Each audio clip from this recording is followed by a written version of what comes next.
हाँ जी बच्चों, कैसे हो सब लोग? उम्मीद है सब बहुत बहुत बहुत बहुत अच्छे होंगे। तो पिछली क्लास में ब्रांच अकाउंटिंग की हम लोगों ने क्या शुरू किया था? हम लोगों ने मतलब जो है इनवॉइस वैल्यू पर गुड्स भेजा जाता है ब्रांच के द्वारा, मतलब हेड ऑफिस के द्वारा ब्रांच को, वो हमने पिछली क्लास में पढ़ा था। ठीक है? तो उसके हमने एक दो एग्जाम्पल भी किए थे। आज सबसे पहले हम बात करेंगे कि जो हम अकाउंट्स बनाते हैं उसमें जो 3 एसेट के अकाउंट बनाते हैं हम, जैसे branch stock account, branch debtors account और ब्रांच कैश या बैंक अकाउंट। इन तीन में कौन सा बैलेंसिंग फिगर निकल कर आ सकता है? पहले हम इसकी बात करेंगे और फिर हम एक क्वेश्चन करेंगे और फिर आज का हमारा जो क्लास होगा उसमें हम नॉर्मल एंड एबनॉर्मल लॉस का ट्रीटमेंट पढ़ेंगे। ठीक है? तो ये कुछ चीजें हैं जो आज हम लोग पढ़ने वाले हैं। तो पहले आते हैं कि जो अकाउंट्स में बैलेंस निकल कर आता है वो कौन सा बैलेंस निकल कर आएगा, पहले आपको ये समझना पड़ेगा। क्योंकि बच्चों को ये कंफ्यूजन होता है कि सर डेटर से कौन सा बैलेंस निकलेगा, कैश अकाउंट से कौन सा बैलेंस निकल कर आएगा, स्टॉक अकाउंट से कौन सा बैलेंस निकल कर आएगा। तो ये बैलेंस निकलना आपको सबसे ज्यादा इंपॉर्टेंट होता है सीखना। बाकी जो आप अकाउंट बनाते हो, जैसे goods send to branch account आपने बनाया, तो उसमें आपको पता है हमेशा बैलेंस परचेज अकाउंट में ट्रांसफर होगा। ब्रांच एक्सपेंसेस का बैलेंस हमेशा आपका ब्रांच पीएनएल में ट्रांसफर होगा। एडजस्टमेंट का बैलेंस हमेशा ब्रांच पीएनएल में ट्रांसफर होगा। ब्रांच पीएनएल से हमेशा नेट प्रॉफिट निकल कर आएगा। तो तीन ही अकाउंट बचे आपके, स्टॉक अकाउंट, कैश अकाउंट और बैंक अकाउंट। इनको आपको देखना है कि इसमें हम कैसे कैसे, यानी मतलब स्टॉक अकाउंट, डेटर्स अकाउंट और कैश और बैंक अकाउंट, इन तीन अकाउंट में बैलेंस कैसे निकलेगा। आइए जरा पहले उसी को डिस्कस कर लेते हैं। हमने जो देखिए एक क्वेश्चन बनाया था, अगर आपको ध्यान हो, ये जैसे जो हमने पहला एग्जाम्पल किया था, इसी की बात करते हैं। सबसे पहले आते हैं स्टॉक अकाउंट पर। देखो बेटा, स्टॉक अकाउंट अगर कॉस्ट पर बनाते हो, ध्यान से सुनना मेरी बात, अगर स्टॉक अकाउंट आप कॉस्ट पर बनाते हो तो जो बैलेंस होगा वो हमेशा हमेशा आपको जीपी ही निकल कर आएगा। जीपी मतलब ब्रांच पीएनएल में कितना अमाउंट जाएगा वो निकल कर आएगा। क्यों? क्योंकि उस केस में क्लोजिंग स्टॉक आपको गिवन होगा हमेशा। ओपनिंग स्टॉक गिवन होगा, क्लोजिंग स्टॉक गिवन होगा, सेल गिवन होगा, good send to branch given होगा। ठीक है? तो क्या निकल कर आएगा बैलेंसिंग फिगर? जो जीपी कमाया आपने वो निकल कर आएगा। तो आप मानकर चलिए 99.99% केसेस में अगर ब्रांच स्टॉक अकाउंट कॉस्ट पर बनता है तो आप हमेशा ध्यान रखना, आपका जो क्रेडिट साइड होगा वो ज्यादा होगा और डेबिट साइड कम होगा, और जो भी डिफरेंस होगा वो ब्रांच पीएनएल में ट्रांसफर कर दोगे एज जीपी। ठीक है? लेकिन अगर ब्रांच स्टॉक अकाउंट आप इनवॉइस वैल्यू पर बनाते हो, अगर ब्रांच स्टॉक अकाउंट आप इनवॉइस वैल्यू पर बनाते हो, ठीक है, तो आपको यह देखना पड़ेगा कि हमें क्या क्या चीजें गिवन है और दिमाग में बैठाना पड़ेगा कि स्टॉक अकाउंट में क्या क्या चीजें आती हैं। तो पहले जरा मैं बता रहा हूं, ब्रांच स्टॉक अकाउंट में मेजर चीजें बताऊंगा मैं आपको, मेजर जो चीजें होती हैं। मेजर चीजें डेबिट साइड में ओपनिंग स्टॉक और goods send to branch, credit side में कैश और क्रेडिट सेल होती है और क्लोजिंग स्टॉक होता है। यानी ये जो पांच चीजें हैं, पांच चीजें मतलब डेबिट साइड में क्या होगा? ओपनिंग स्टॉक और जीएसटीबी। क्रेडिट साइड में क्या होगा? क्रेडिट सेल, कैश सेल्स और क्लोजिंग स्टॉक।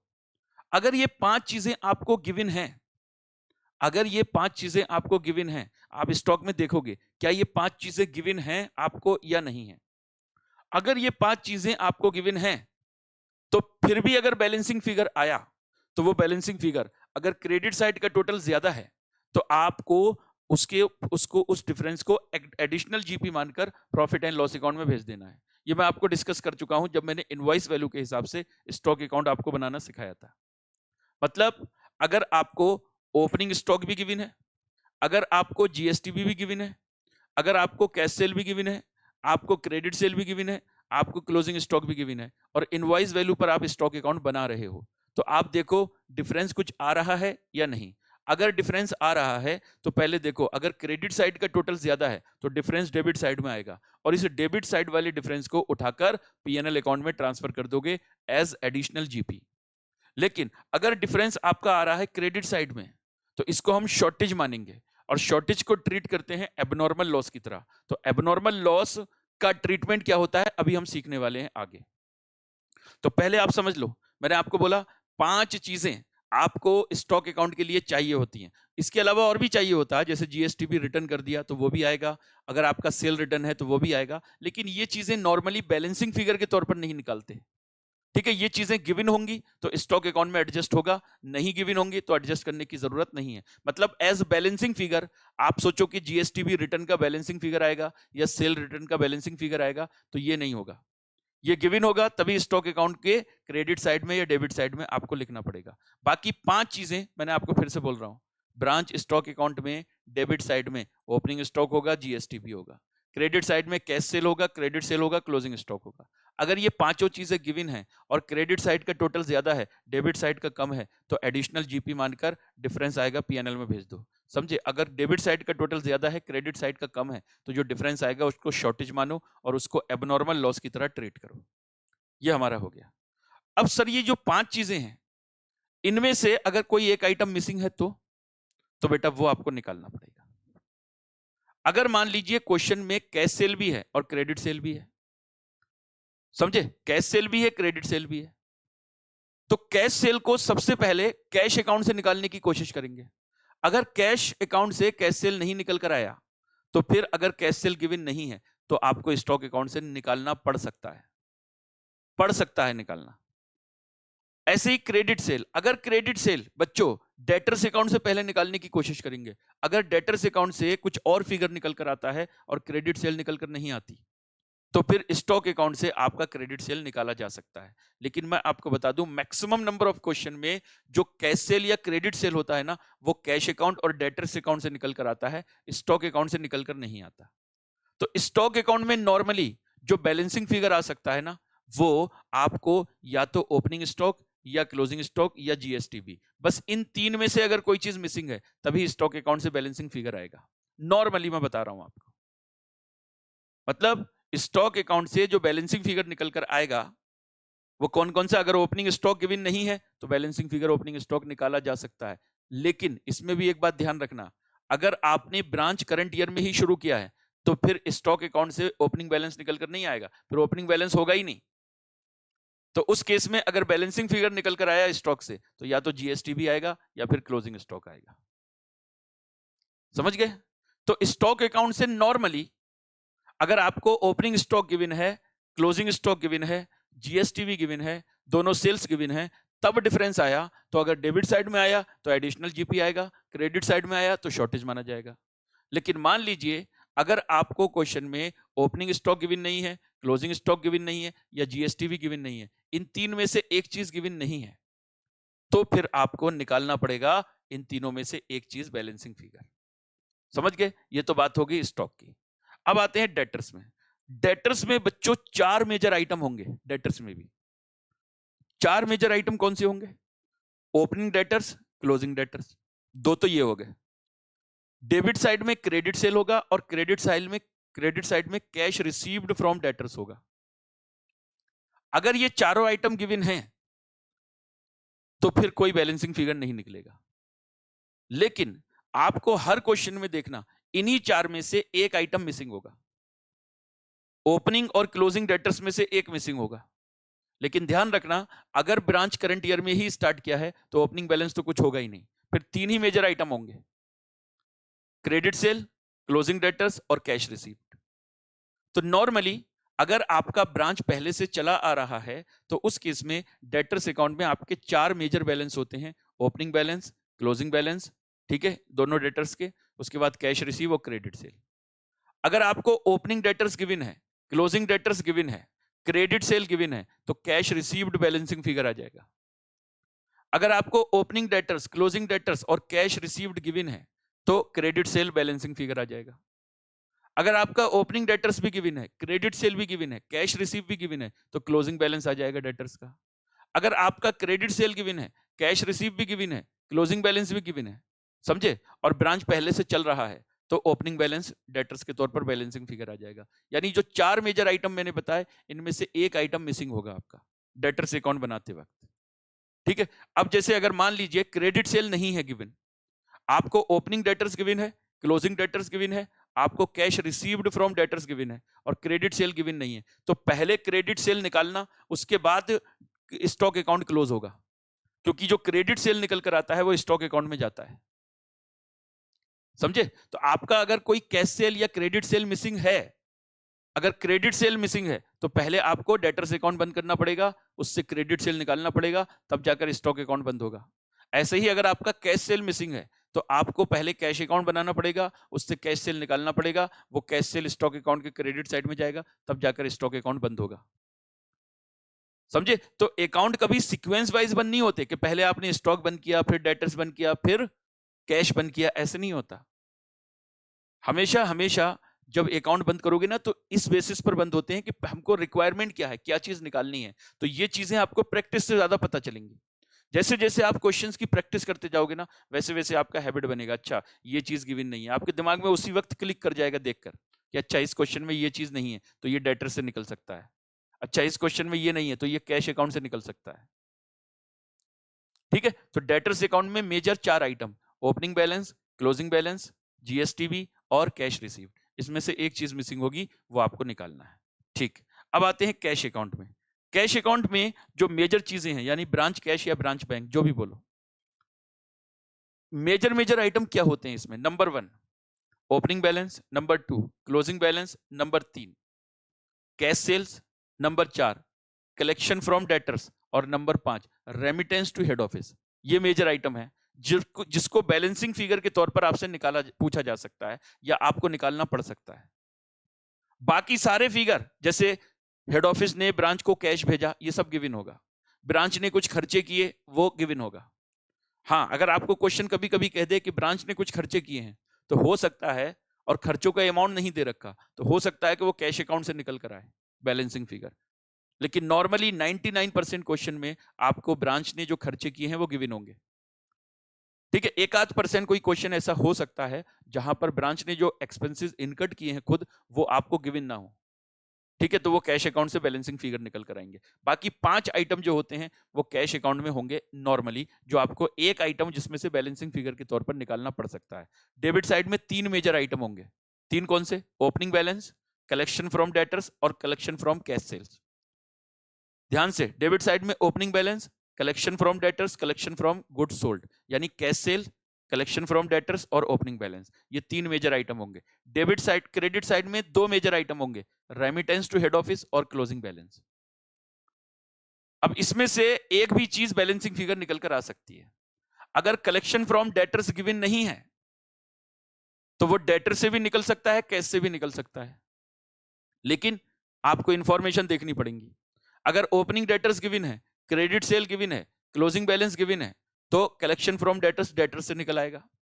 लेकिन मान लीजिए कैश अकाउंट में आपको ओपनिंग बैलेंस भी गिवन है, क्लोजिंग भी गिवन है, रेमिटेंस भी गिवन है, कैश सेल भी गिवन है, तो हो सकता है कैश सेल से कलेक्शन फ्रॉम डेटर्स निकल कर आए, कलेक्शन फ्रॉम डेटर्स फिर डेटर्स अकाउंट में जाए और डेटर्स अकाउंट से फिर क्रेडिट सेल निकल कर आए, यानी चेन बन सकती है।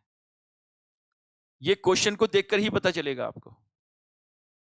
समझे? और ये प्रैक्टिस से पता चलेगा। जैसे जैसे आप क्वेश्चन को बनाते जाओगे अपने हाथ से, आपको पता चलता जाएगा, अच्छा इस क्वेश्चन में ये बैलेंसिंग फिगर था, ये मिसिंग फिगर था, ये मिसिंग फिगर था, ये बैलेंसिंग निकल कर आया, ये बैलेंसिंग निकल कर आया। ये बात समझ में आती है सबको? ठीक है, तो मेन काम क्या है, आपको पहले बैलेंसेस ध्यान में, जब भी किसी अकाउंट का बैलेंस निकालते हो तो देख लेना, मेरे को हर अकाउंट में 4-5 चीजें चाहिए होती हैं, उनमें से एक चीज मिसिंग होगी, वो एक चीज आपको ढूंढनी पड़ती है। ठीक है, तो ये आपके अकाउंट्स निकालने का मतलब अकाउंट्स क्लोज करने का मैंने आपको तरीका बताया। जैसे अभी तक हमने ये जो क्वेश्चन किया था, इसमें क्लोजिंग बैलेंस बैलेंसिंग फिगर था तीनों में, स्टॉक को छोड़कर। स्टॉक में तो क्लोजिंग बैलेंस गिवन था, तो वहां जीपी निकल कर आया था। डेटर्स का क्लोजिंग बैलेंस निकाला, कैश का क्लोजिंग बैलेंस निकाला। अच्छा, फिर हमने एक दूसरा क्वेश्चन किया था। दूसरे क्वेश्चन में देखो यहां पर, ये कौन सा क्वेश्चन था? हमारी बुक का क्वेश्चन था, मैंने आपको दिया था।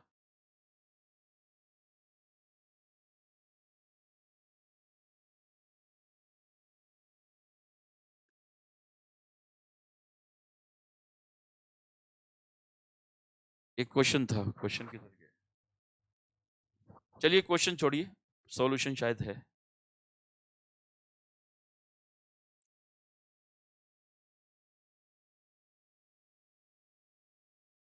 अच्छा, इसमें है नहीं पता, तो वो दूसरे वाले पोर्शन में होगा। उसमें मैंने आपको बताया था कि उसमें कैश अकाउंट से कैश सेल निकल कर आया था। देखो,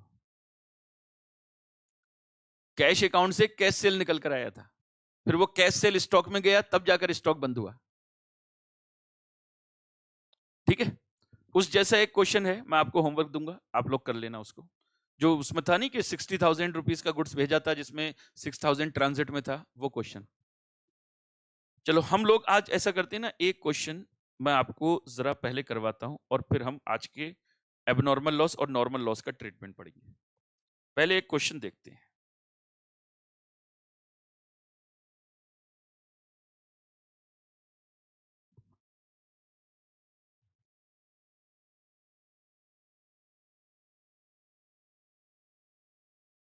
आइए हम लोग करते हैं पहले क्वेश्चन नंबर 7।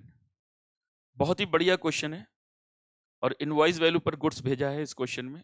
क्वेश्चन एग्जाम में आ सकता है, स्टडी मटेरियल का क्वेश्चन है। ठीक है, तो एग्जाम में क्वेश्चन पूछा जा सकता है।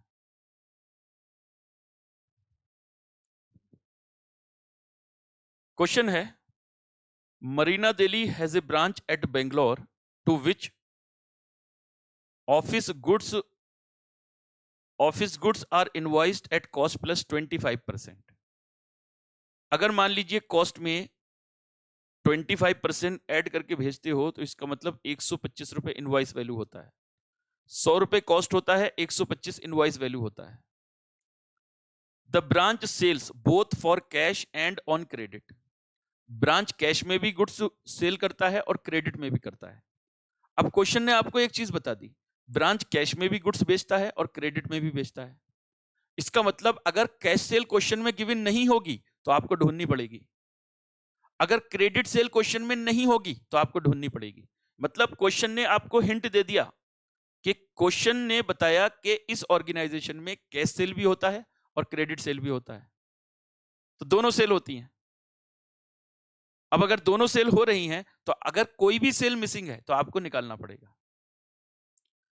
ये जो ऊपर की लाइनें होती हैं ना, पढ़ना बहुत जरूरी है, इससे हमारा क्वेश्चन में क्या क्या होने वाला है वो सब समझ में आएगा।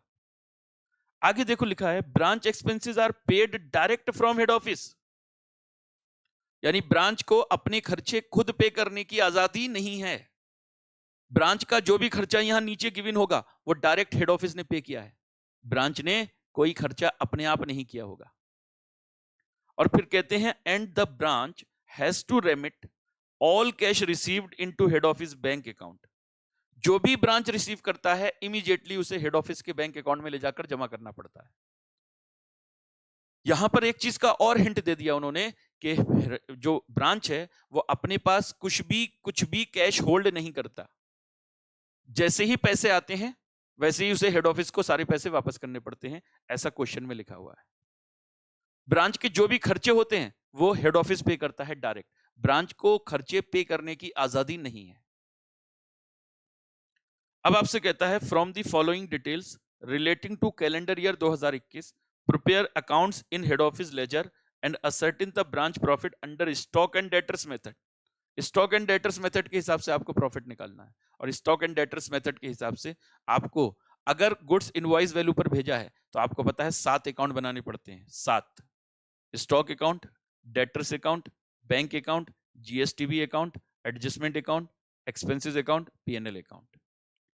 अब सवाल उठता है, सर क्या इसमें से कुछ खर्चे या कुछ अकाउंट बच सकते हैं हम बनाना? एक्सपेंसेस अकाउंट बच सकते हो, एक्सपेंसेस अकाउंट बच सकते हो। क्यों? क्योंकि ब्रांच का कोई भी खर्चा ब्रांच पे करता ही नहीं है, हेड ऑफिस पे करता है। तो जब भी हेड ऑफिस एक्सपेंसेस पे करे डायरेक्ट आप पीएनएल में डेबिट कर दो, क्योंकि ब्रांच का जो मतलब जो एक्सपेंसेस अकाउंट का बैलेंस होता है वो कहां ट्रांसफर होता है? पीएनएल में ही ट्रांसफर होता है। तो आप चाहो तो सीधा जो भी एक्सपेंसेस इनकट किया है, चाहे ब्रांच ने भी किया होता, फिर भी आप एक्सपेंसेस अकाउंट को अवॉइड कर सकते हो। अगर क्वेश्चन आपसे कुछ नहीं बोलता कि एक्सपेंसेस अकाउंट बनाओ या मत बनाओ, तो आप अगर इग्नोर करना चाहो तो इग्नोर कर सकते हो। ठीक है, इग्नोर करना चाहो तो कर सकते हो, मत बनाओ। जो भी ब्रांच एक्सपेंसेस हैं वो सारे के सारे डायरेक्ट पीएनएल में लिख दो। और एक्सपेंसेस होते क्या हैं? ब्रांच ने जो पे किए वो एक्सपेंसेस होते हैं, कोई डिस्काउंट है, कोई बैड डेट्स है, वो एक्सपेंसेस होते हैं, हेड ऑफिस ने कोई डायरेक्ट एक्सपेंसेस पे किया, वो एक्सपेंसेस होते हैं। तो आप सीधा सब चीजें ये डायरेक्ट ब्रांच पीएनएल के डेबिट में लिख सकते हो, एक्सपेंसेस अगर नहीं बना रहे हो तो।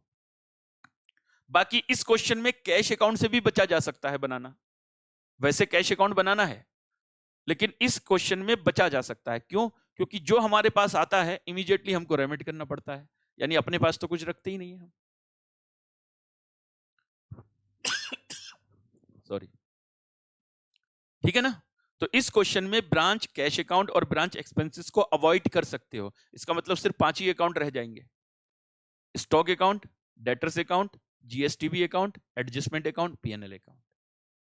ठीक है, अब इन्होंने बोला स्टॉक एंड डेटर सिस्टम से बनाओ, ये भी नहीं बोला कि नेसेसरी अकाउंट बनाओ, अकाउंट बनाओ। तो कितने अकाउंट? हम 5 अकाउंट से भी काम चला सकते हैं। Branch does not maintain any books of account but sent weekly return to the head office. वो कोई अपना बुक्स ऑफ अकाउंट मेंटेन नहीं रखती, ठीक है, वीकली बेसिस पर कुछ रिटर्न हेड ऑफिस को भेजती है। मतलब रिटर्न किस चीज की होंगी? हमने इतना सेल किया, इतना परचेज किया, या इतने हमारे गुड्स आपसे आया, इतना गुड्स हमने सोल्ड कर दिया, इतना बचा हुआ है, ये सारी डिटेल उनको देनी पड़ती होगी कुछ ना कुछ। अब आगे देखो जरा, goods received from head office at invoice value. जैसे ही लिखा हो ना गुड्स रिसीव्ड, तो आपको एक बार थोड़ा सा सतर्क हो जाना है, क्योंकि जब आप ब्रांच स्टॉक अकाउंट बनाते हो उसमें आप goods received from head office नहीं लिखते हो, उसमें लिखते हो गुड्स सेंट टू ब्रांच। अब यहां बोला है गुड्स रिसीव्ड। अगर क्वेश्चन में आगे चलकर यह गिवन हुआ कि कोई गुड्स इन ट्रांजिट में है, तो फिर उसे आपको इसमें प्लस करना पड़ेगा। जैसे मान लो आगे चलकर इसी क्वेश्चन में लिखा हो गुड्स इन ट्रांजिट 1 लाख, तो इसका मतलब हेड ऑफिस ने रिसीव कर लिया 45 लाख और 1 लाख रुपए का गुड्स अभी ट्रांजिट में है, तो हेड ऑफिस ने 46 लाख का गुड्स हेड ऑफिस ने 46 लाख का गुड्स ट्रांसफर किया होगा ब्रांच को। तो जब आप स्टॉक अकाउंट में लिखोगे ना to goods sent to branch, तो आप 46 लाख लिखोगे, 45 लाख नहीं। और ये जो 1 लाख का गुड्स अभी ट्रांजिट में है, इसे क्लोजिंग स्टॉक में ऐड करके लिखोगे साथ में। लेकिन ये कब करना है? अगर कोई ट्रांजिट में हुआ तो। अगर मान लीजिए कोई ट्रांजिट नहीं दे रखा, तो इसका मतलब ये जो 45 लाख है यही आपने गुड्स ट्रांसफर किया होगा और यही ब्रांच ने रिसीव किया होगा, तो यही गुड्स सेंट टू ब्रांच भी हो जाता है। ध्यान रखना है हमेशा, जब भी हेड ऑफिस गुड्स भेजेगा ना, तो वो लिखता है गुड्स सेंट टू ब्रांच, वो कभी भी goods received from head office नहीं लिखता। जब ब्रांच अपने खाते खुद बनाता है तब वो 45 लाख रिकॉर्ड करेगा, लेकिन यहां तो हेड ऑफिस अकाउंट तैयार करता है, किसके? ब्रांच के, तो इसलिए वो गुड्स सेंट टू ब्रांच लिखता है। फिर यहां आएगा return to head office at invoice price. जो हेड ऑफिस ने गुड्स भेजा था उसमें से कुछ रिटर्न आ गया। स्टॉक 1 जनवरी यानी ओपनिंग स्टॉक दे रखा है, सेल कैश और क्रेडिट दोनों दे रखा है। उसके बाद डेटर्स दे रखे हैं 1 जनवरी यानी ओपनिंग, फिर डेटर्स से कितना कैश हुआ वो दे रखा है, डिस्काउंट अलाउड दे रखा है, बैड डेट्स दे रखा है, सेल रिटर्न दे रखा है, रेंट, सैलरी और ऑफिस एक्सपेंसेस, ये 3 एक्सपेंसेस हुए ब्रांच में। बेटा क्वेश्चन ने बोला है ब्रांच के जो भी खर्चे होते हैं वो डायरेक्टली हेड ऑफिस से पे होते हैं, तो ये सारे के सारे हेड ऑफिस ने पे किए होंगे, पेड बाई हेड ऑफिस। तो अगर आप ब्रांच पीएनएल अकाउंट भी बना रहे हो ना, तो उसके डेबिट साइड में सीधा लिख दोगे टू एचओ बैंक या टू एचओ कैश एक्सपेंसेस करके। अगर आप ब्रांच एक्सपेंसेस अकाउंट भी बना रहे होते तो उसके डेबिट साइड में सीधा लिख देते टू एचओ कैश अकाउंट, ठीक है, एक्सपेंसेस करके। अच्छा, क्लोजिंग स्टॉक दे रखा है 9 लाख, ठीक है। अब आपको प्रॉफिट निकालना है। जो भी इन्हें कैश कलेक्शन से अमाउंट आया होगा और जो भी कलेक्शन फ्रॉम डेटर्स होगा, ये इमीडिएटली हेड ऑफिस को इन्होंने वापस कर दिया होगा, अपने पास कुछ भी होल्ड नहीं किया होगा। तो अगर आप कैश अकाउंट नहीं भी बनाओगे इस क्वेश्चन में तो चलेगा, लेकिन आइए बाकी अकाउंट बनाना पड़ेंगे हमको। 5 अकाउंट बनाते हैं हम। एक एक्सपेंसेस अकाउंट भी मैं क्या कर देता हूं, स्किप कर देता हूं इसमें।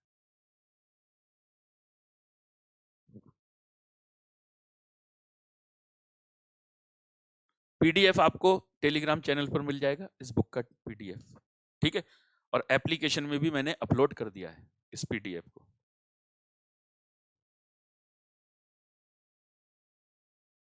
5 अकाउंट बनाने पड़ेंगे।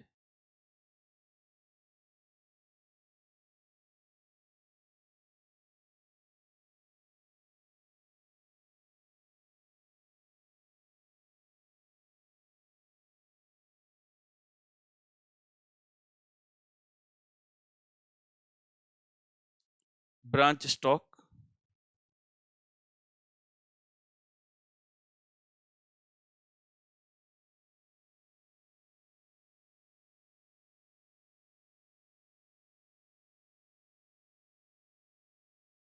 ब्रांच डेटर्स,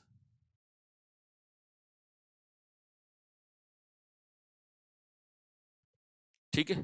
फिर एक जीएसटीबी अकाउंट बनाना है हमको,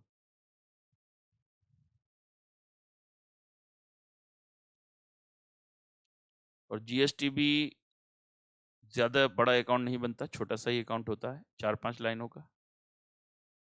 फिर यहाँ पर ब्रांच एडजस्टमेंट अकाउंट बनाना है, जो जीपी निकालने के लिए बनाया जाता है, और फिर एक बनेगा ब्रांच पीएनएल अकाउंट। आइए ब्रांच पीएनएल अकाउंट,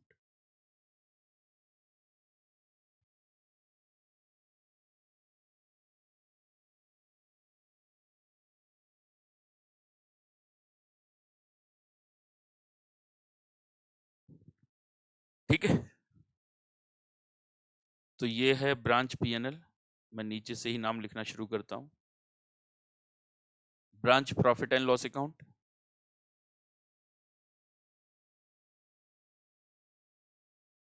ये है ब्रांच एडजस्टमेंट अकाउंट,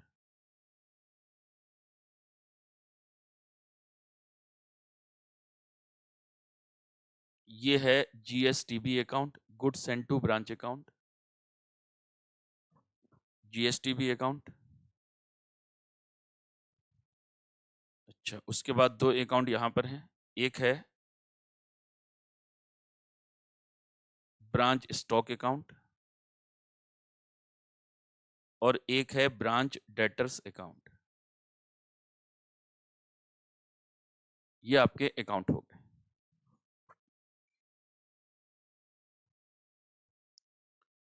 मैं अपने मोबाइल में क्वेश्चन देख लेता हूं, बार बार क्वेश्चन को पलटने की जरूरत नहीं है, ठीक है। और आप भी जो नोट्स मैंने टेलीग्राम चैनल पर शेयर किए हैं, सीए इक्तदार मलिक नाम का टेलीग्राम चैनल है, उससे आप इन नोट्स को डाउनलोड कर लेना, और एप्लीकेशन में भी डाउनलोड कर दिया है मैंने, इसको अपलोड कर दिया है। सबसे पहले स्टॉक जो दे रखा है वो स्टॉक, अच्छा ये देखो इनवॉइस वैल्यू पर बनेगा, और यहां पर क्वेश्चन में नीचे एक बार जरा क्वेश्चन दिखाता हूं, यहां देखो ये गुड्स सेंट टू ब्रांच है या return by branch to head office है या ओपनिंग स्टॉक क्लोजिंग स्टॉक दे रखे हैं। यहां पर सिर्फ क्लोजिंग स्टॉक को छोड़ दिया जाए, बाकी कहीं भी इसके आगे नहीं लिखा कि ये जो 4.5 लाख है ये इनवॉइस वैल्यू है या ये 45 लाख है ये इनवॉइस वैल्यू है।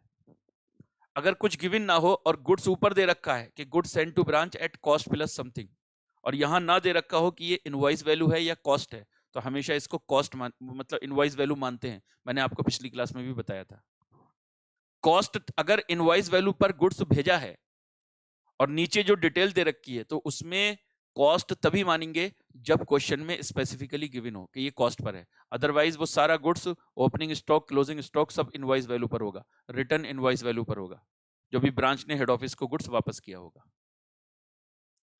तो यहां पर सबसे पहले टू ओपनिंग स्टॉक यानी टू बैलेंस बीडी, और ये दे रखा है 4,50,000 का स्टॉक है। फिर यहां दे रखा है टू जीएसटीबी, ठीक है, गुड सेंट, ये भी इनवॉइस वैल्यू होगा, कितना है 45 लाख। अच्छा, कोई ट्रांजिट में गिवन नहीं है, तो जो रिसीव्ड है वही सेंट किया होगा। फिर यहां पर लिखा है बाई जीएसटीबी, रिटर्न है,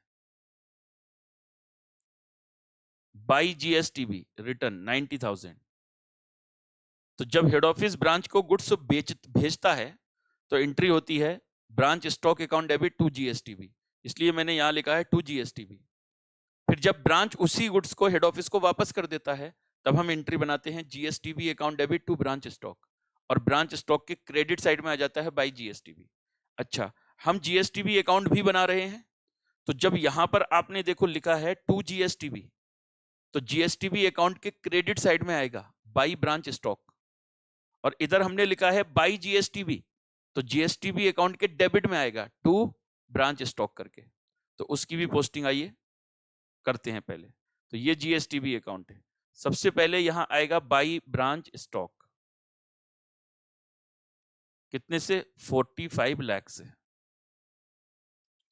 और फिर यहां लिखेंगे टू ब्रांच स्टॉक, और इसमें क्या होगा? इसमें होगा रिटर्न। तो कितने का रिटर्न है ये? 90,000 का ये रिटर्न हो गया। ठीक है, ठीक है सर, आगे बढ़ते हैं। गुड्स रिसीव हो गया, रिटर्न हो गया, ओपनिंग स्टॉक हो गया, सेल्स। अब सेल दो हैं, कैश और क्रेडिट। तो पहले तो स्टॉक अकाउंट में आते हैं, यहां लिखेंगे बाई ब्रांच कैश, जो कैश सेल होगा। तो कैश सेल है 15 लाख का। अब देखो, कैश अकाउंट मैंने बनाया नहीं है, क्योंकि जो भी कैश आएगा वो रेमिट करना पड़ता है हेड ऑफिस को इमीडिएटली। तो इधर अगर लिखोगे टू ब्रांच स्टॉक, फिर उधर लिखोगे बाई एचओ कैश, एकदम लिखना पड़ेगा आपको। ठीक है, कैश अकाउंट बना नहीं रहे। फिर यहां पर आएगा बाई ब्रांच डेटर्स, जो आपने उधार सेल किया है 27 लाख का, और ये 27 लाख यहां पर आ जाएगा टू ब्रांच स्टॉक। लेकिन उससे पहले जरा ओपनिंग बैलेंस लिख दें, टू बैलेंस बीडी। डेटर्स के ओपनिंग बैलेंस हैं 5,40,000, और फिर आएगा टू ब्रांच स्टॉक, कितना? 27 लाख, जो क्रेडिट सेल है।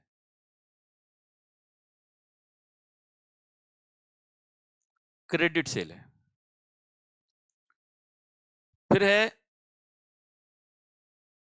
ओपनिंग स्टॉक, फिर कैश रिसीव फ्रॉम डेटर्स। तो यहां आएगा बाई ब्रांच कैश। डेटर से कितने पैसे मिले? तो ये मिले हैं आपके 24 लाख, 24 लाख। अब देखो बच्चों, 24 लाख मिला, लेकिन कैश अकाउंट में नहीं बना रहा, तो दूसरी पोस्टिंग इसकी होगी नहीं। कैश अकाउंट नहीं बना रहा, अगर मैं बनाता भाई तो डेबिट में लिखता टू ब्रांच डेटर्स, और फिर बाई एचओ कैश, ये वापस करना पड़ता इमीडिएटली। अगर बनाना चाहो तो बना लो कैश अकाउंट, कोई दिक्कत नहीं है, लेकिन नहीं भी बनाओगे तो चलेगा। बस यही दो चीजें आएंगी, जो आपने कैश सेल किया और जो कलेक्शन फ्रॉम डेटर्स हुआ, यही दोनों चीजें पहले आप डेबिट में लिखोगे, और उन्हीं दोनों को आप बाई एचओ कैश करके वापस कर दोगे, रेमिट कर दोगे। आगे है बैड डेट्स और डिस्काउंट। तो ये दोनों ही पहले तो यहां आ जाएंगे, और देखो यहां पर अब मैं डायरेक्ट बाई ब्रांच पीएनएल लिख रहा हूं, डिस्काउंट प्लस बैड डेट्स दोनों बाई पीएनएल। वैसे अगर एक्सपेंसेस अकाउंट बना रहा होता तो बाई ब्रांच एक्सपेंसेस लिख देता, लेकिन मैंने डायरेक्ट एंट्री डाल दी, branch PNL account debit to branch debtors account. तो दोनों मिलाकर कितने हैं, एक बार नजर डाल लेते हैं। दोनों मिलाकर इसमें होंगे 45,000 और 30,000, कितना हो गया? 75,000। 75,000, ठीक है, 75,000। अच्छा, उसके बाद में है सेल्स रिटर्न। अच्छा, इसको पीएनएल में भी लिख दे, इसको पीएनएल में भी लिख देते हैं। ये है टू ब्रांच डेटर्स,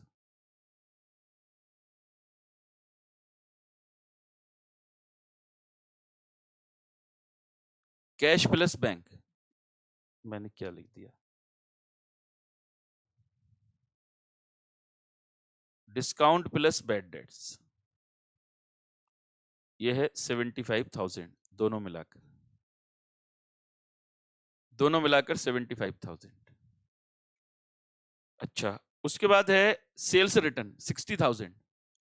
तो सेल्स रिटर्न की एंट्री आपको पता ही है, branch stock account debit to branch debtors account. Stock बढ़ जाएगा, डेटर्स कम हो जाएगा। तो यहां आएगा बाई ब्रांच स्टॉक, ब्रैकेट में लिखेंगे सेल रिटर्न, और सेल रिटर्न यहां दे रखा है 60,000। अच्छा, फिर यहां लिखेंगे टू ब्रांच डेटर्स,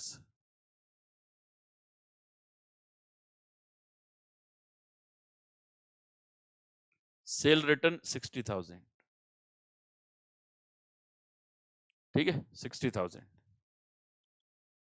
फिर है rent, rates, taxes at branch, फिर है वेजेस, सैलरी एंड बोनस, और फिर है ऑफिस एक्सपेंसेस। ये तीनों हेड ऑफिस ने डायरेक्टली पे किए हैं, तो आप सीधा यहां पर लिखोगे ब्रांच पीएनएल अकाउंट के डेबिट में, टू एचओ कैश अकाउंट। और इसमें क्या क्या है? इसमें दो चीजें हैं, तीन चीजें बल्कि, रेंट एटसेट्रा करके लिख देता हूं। रेंट है, टैक्स रेट्स है, टैक्सेस हैं 1,35,000। फिर सैलरी, वेजेस एटसेट्रा कितना है? 4,50,000। और फिर है ऑफिस एक्सपेंसेस। ये तीनों का पेमेंट किया गया है हेड ऑफिस के द्वारा। तो एक्सपेंसेस ब्रांच के हैं, पेमेंट किया हेड ऑफिस ने, तो ये कितना है? 45,000। ठीक है, ठीक है सर। और आगे है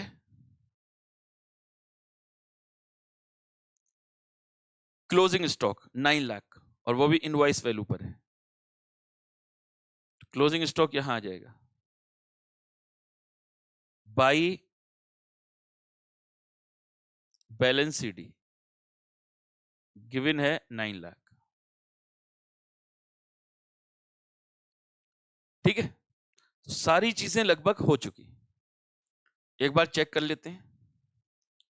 goods receive from head office हो गया, रिटर्न टू हो गया, स्टॉक ओपनिंग हो गया, सेल्स हो गया, दोनों डेटर्स हो गए, कैश रिसीव्ड हो गया, डिस्काउंट अलाउड बैड डेट्स हो गया, सेल रिटर्न हो गया, रेंट रेट्स टैक्सेस हो गया, सैलरी वेजेस हो गया, ऑफिस एक्सपेंसेस हो गया, और स्टॉक क्लोजिंग। अब हमें अकाउंट बंद करने पड़ेंगे। आप जरा देखो, स्टॉक अकाउंट में अगर ध्यान से देखें, स्टॉक अकाउंट में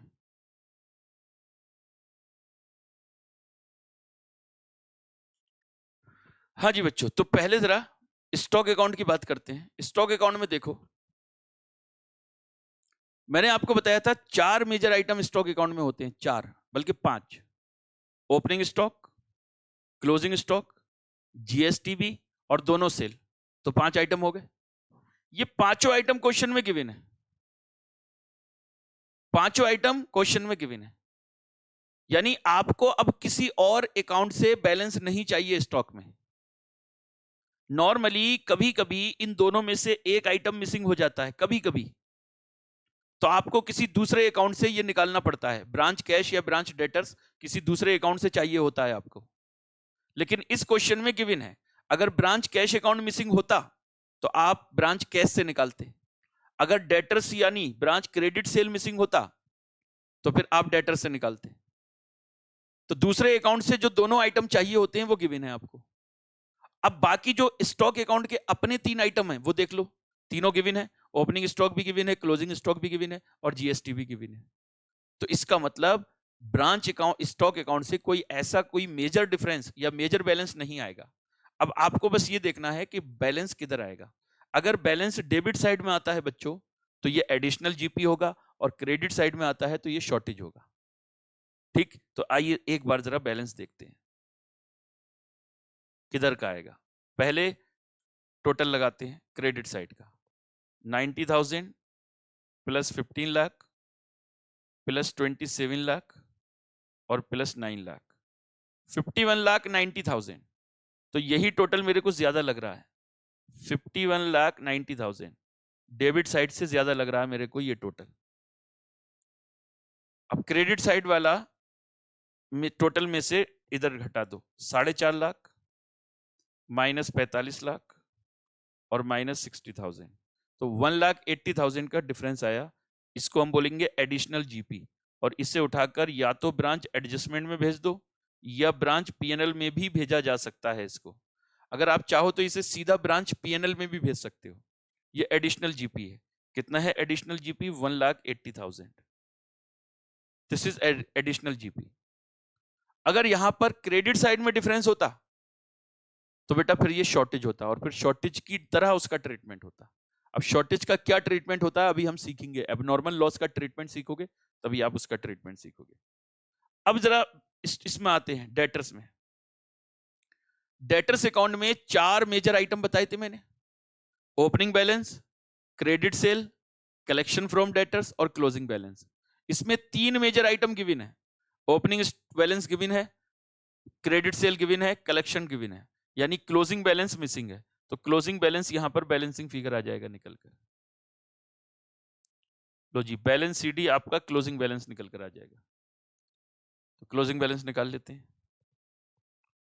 540 plus 27 lakh minus 24 lakh minus 75,000 minus 60,000, 7,05,000, ये बच्चों क्लोजिंग बैलेंस ऑफ डेटर्स हो गए। क्लोजिंग बैलेंस ऑफ डेटर्स हो गए 7,05,000।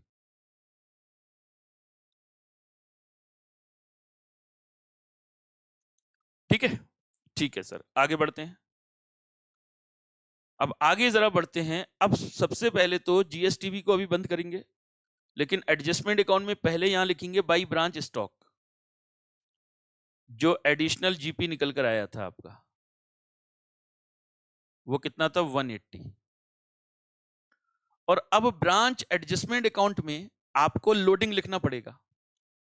ओपनिंग और क्लोजिंग स्टॉक में क्लोजिंग स्टॉक और ओपनिंग स्टॉक रिजर्व निकालना पड़ेगा, और जीएसटीवी का लोडिंग। तो पहले तो बाई ओपनिंग स्टॉक रिजर्व, ये मैं आपको समझा चुका हूं पिछली क्लास में डिटेल में। ओपनिंग स्टॉक है 4.5 लाख, और आप 100 रुपए में 25% ऐड करके ट्रांसफर करते हो, तो इनवॉइस वैल्यू होता है 125। तो 125 से डिवाइड होगा और 25 से मल्टीप्लाई हो जाएगा। ठीक है, तो 4.5 लाख इंटू 25/125, 90,000। आप बच्चों ये समझ लो, अगर 25% ऑन कॉस्ट है ना, तो 20% ऑन इनवॉइस वैल्यू होगा, 25/125। कभी भी अगर परसेंटेज कॉस्ट पर हो और आपको अप्लाई करना है इनवॉइस वैल्यू पर या सेल वैल्यू पर, तो rate divided by 100 plus rate कर देना है आपको। तो 4.5 लाख इनवॉइस वैल्यू, और जो 25% है वो कॉस्ट पर है, तो उसे आपको पहले सेल पर लाना पड़ेगा, 25/125, यानी परसेंटेज में देखोगे तो 20% होगा। फिर यहां पर लिखेंगे बाई जीएसटीबी, बाई जीएसटीबी, और ब्रैकेट में लिखेंगे लोडिंग। मैंने आपको एक चीज बताई थी, इससे हमेशा नेट निकाल देना, नेट, अगर कोई रिटर्न है वो घटाने के बाद। तो अगर आप जीएसटीबी अकाउंट देखें तो 45 लाख का गुड्स ट्रांसफर किया, 90,000 का उसने रिटर्न कर दिया। तो आप चाहो तो इसकी ये जो 45 है इसका अलग निकाल लो और 90 का अलग निकाल लो, या फिर दोनों को नेट करके निकाल लो। तो हम लोग नेट करके निकाल लेते हैं, वो ज्यादा सही रहता है हमको। तो 45 लाख में से 90,000 का जो रिटर्न था वो हटा दो, जो बचेगा उसका 25/125, ये आपका जीएसटीबी लोडिंग हो गया। 45 लाख माइनस 90,000 इंटू 25/125, तो ये कितना होगा, ये होगा 8,82,000। ठीक है, 8,82,000। अच्छा, यहां पर बाई जीएसटीबी लिखा है ना, तो जीएसटीबी अकाउंट के डेबिट में आ जाएगा, जीएसटीबी अकाउंट के डेबिट में आएगा। टू ब्रांच एडजस्टमेंट, ब्रैकेट में लिख देना लोडिंग, 8,82,000। आप अगर चाहते तो अलग अलग लिख सकते थे, 45 लाख का जो जीएसटीबी आता, लोडिंग आता, वो क्रेडिट साइड में लिख देते, 90,000 का जो लोडिंग आता वो डेबिट में लिख देते, तब भी नेट इफेक्ट वही आएगा। अच्छा, फिर यहां लिखेंगे to closing stock reserve,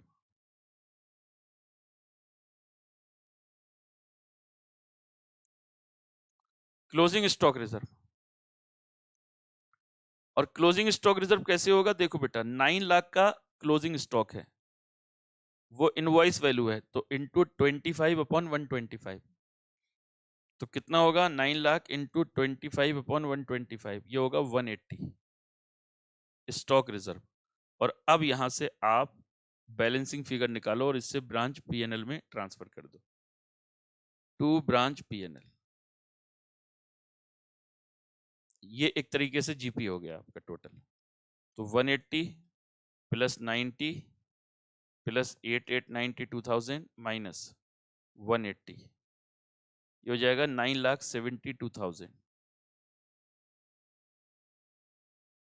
9,72,000, this is your GP जो ब्रांच एडजस्टमेंट से निकल कर आया। और ब्रांच एडजस्टमेंट में यहां लिखोगे बाई ब्रांच एडजस्टमेंट करके,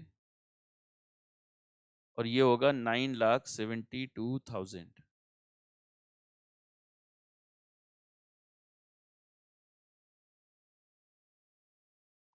और यहां पर टू नेट प्रॉफिट देख लीजिए कितना होगा। 972,000 में से 75,000 माइनस करो, 1,35,000 माइनस करो, 4,50,000 माइनस करो, 45,000 माइनस करो, ये आपका नेट प्रॉफिट आ जाएगा 2,67,000। ठीक है, 2,67,000।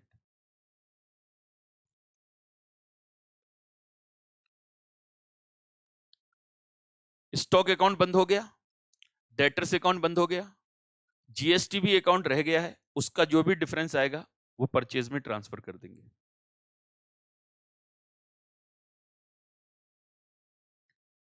To purchase. अब सर परचेज में क्यों होता है, आप ऑलरेडी अच्छे से जानते हो क्यों होता है। ठीक है, मैं ऑलरेडी आपको पहली 2 क्लासेस में इसके बारे में बता चुका हूं। तो कितना आएगा, 45 लाख में से 90,000 माइनस कर दो और 8,82,000 माइनस कर दो, ये होगा 35,28,000। ये आपका परचेज में चला जाएगा, बैलेंसिंग फिगर। तो ये आपका क्वेश्चन हो गया, क्वेश्चन नंबर था 7। ठीक है, क्वेश्चन नंबर 7। मैंने आपको पिछली क्लास में एक क्वेश्चन बोला था देने के लिए, मैं अभी आपको दे देता हूं। यानी ये 2 क्वेश्चन हैं जो एक जैसे क्वेश्चन है बिल्कुल। अभी जो मैंने 7 नंबर करवाया ऐसा ही क्वेश्चन क्वेश्चन नंबर 6 है। तो इस 6 नंबर क्वेश्चन को मैं आपको होमवर्क देता हूं। अभी क्लास खत्म नहीं हुई है, अभी एबनॉर्मल लॉस नॉर्मल लॉस पढ़ेंगे। तो 6 नंबर ये है, बस मैं ये बता देता हूं। और क्वेश्चन नंबर 4 ये आपका होमवर्क है। जो मैंने आपको पिछली क्लास में एक क्वेश्चन करवाया था उसी की तरह है क्वेश्चन नंबर 4। तो ये 2 क्वेश्चन आपके लिए अभी फिलहाल होमवर्क है।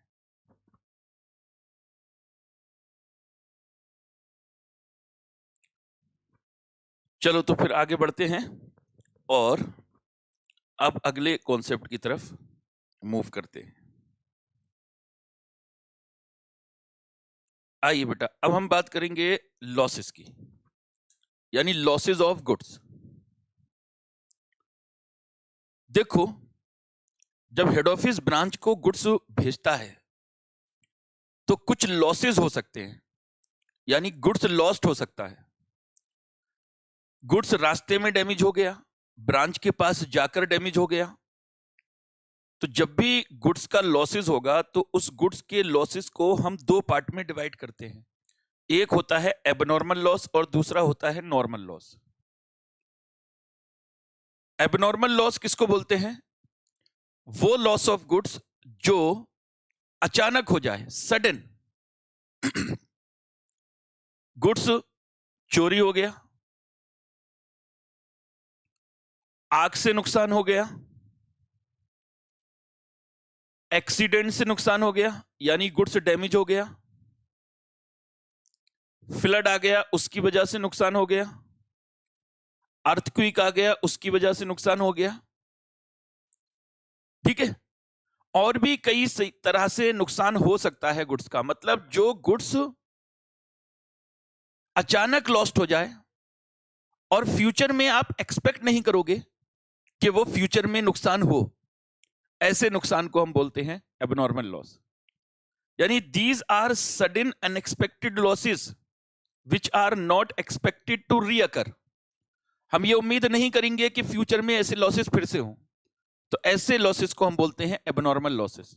एग्जाम्पल देखिए क्या क्या है, fire, theft, flood, accident etcetera.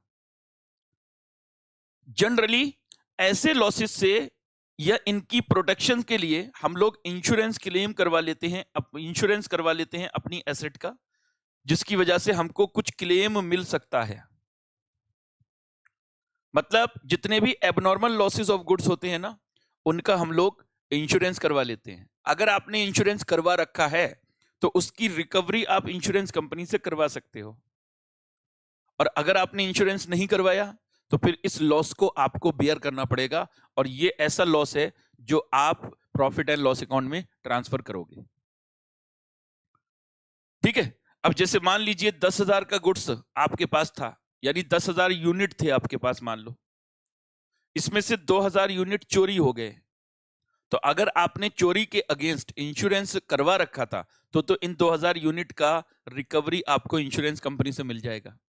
लेकिन अगर मान लीजिए 2,000 यूनिट का आपने इंश्योरेंस नहीं करवाया था, तो ये पूरा का पूरा लॉस आपको खुद बेयर करना पड़ेगा, और इस लॉस को हम प्रॉफिट एंड लॉस स्टेटमेंट में ट्रांसफर करते हैं। यानी इसका क्या ट्रीटमेंट होगा अभी बाद में बात करेंगे। लॉस तो पीएनएल में जाएगा, ये बात क्लियर है। दूसरा लॉस होता है नॉर्मल लॉस। अब नॉर्मल लॉस कौन सा लॉस होता है? नॉर्मल लॉस वो लॉस होता है जो एक्सपेक्टेड हो, पहले से हम पहले से ही एस्टिमेट लगा लेते हैं कि ये लॉस तो होने ही वाला है, समझे? और ये हमेशा होगा, और ये सिर्फ आप ही का नहीं होता, सबका होता है।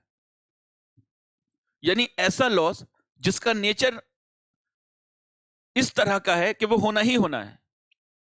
अब मान लो बेटे, मैं पेट्रोल का डीजल का काम करता हूं, मुंबई से मैं पेट्रोल दिल्ली लेकर आता हूं, तो ये सबको पता है कुछ ना कुछ पेट्रोल इवापोरेट होगा, यानी उड़ जाएगा।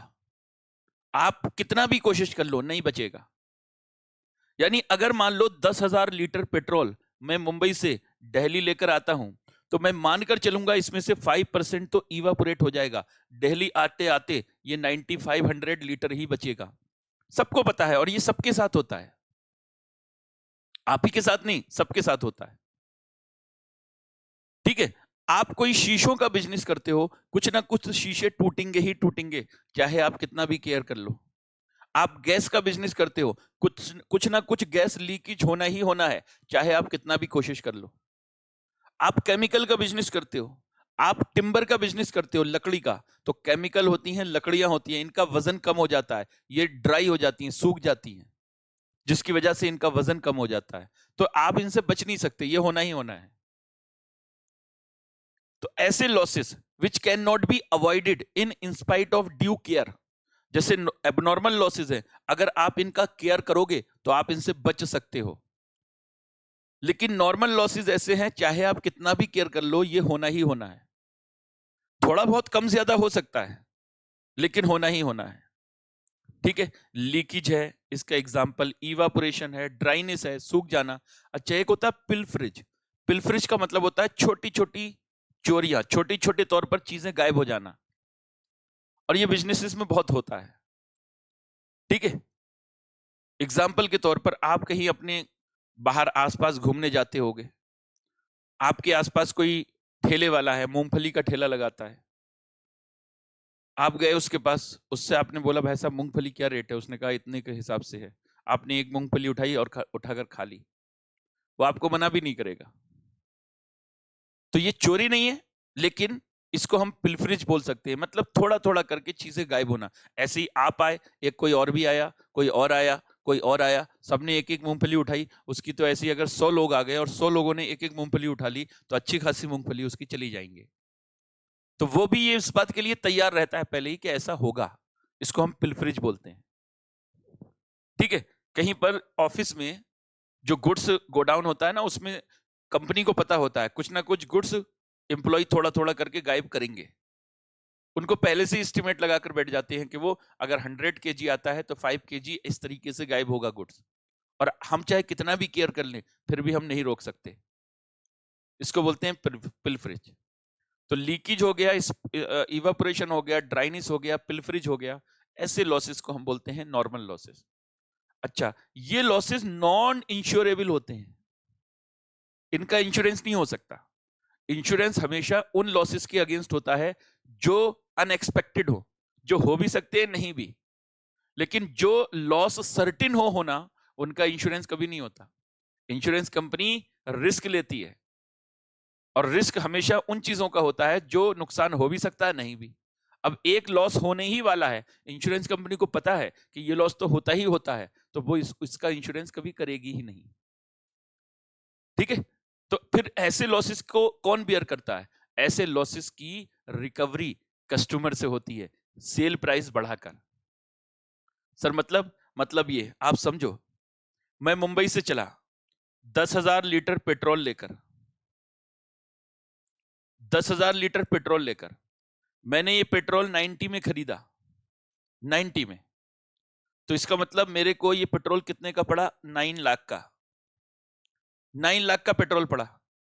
या मान लो मैंने कहा भाई 9 लाख रुपए मुझे इसकी रिकवरी करनी है कस्टमर से, मतलब कस्टमर से मुझे 9 लाख की रिकवरी करनी है इस पेट्रोल के अगेंस्ट। और कितना पेट्रोल था मुंबई से लेकर चला? 10,000 लीटर। ठीक है, अब मेरे को भी पता है घर आते आते ये 9,000 लीटर ही रह जाएगा, चाहे मैं कितना भी केयर कर लूं। 10,000 लीटर से ये 9,000 लीटर रह जाएगा घर आते आते। अब मुझे 9 लाख की रिकवरी करनी है 10,000 लीटर पेट्रोल को बेचकर। मुझे हर हाल में 9 लाख की रिकवरी करनी है। अगर मैं 10,000 का 10,000 लीटर अपने घर ले आऊं, तो बच्चों 9 लाख को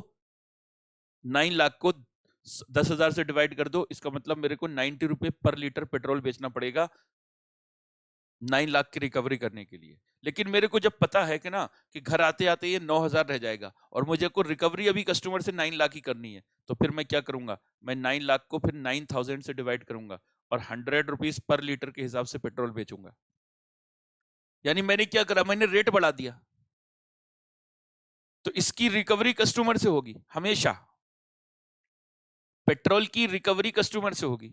अच्छा सर, अगर आपके घर आते आते 9,500 रह गया तो आप 9 लाख को 9,500 से डिवाइड कर दो, तो आप कितने में बेचोगे देख लो।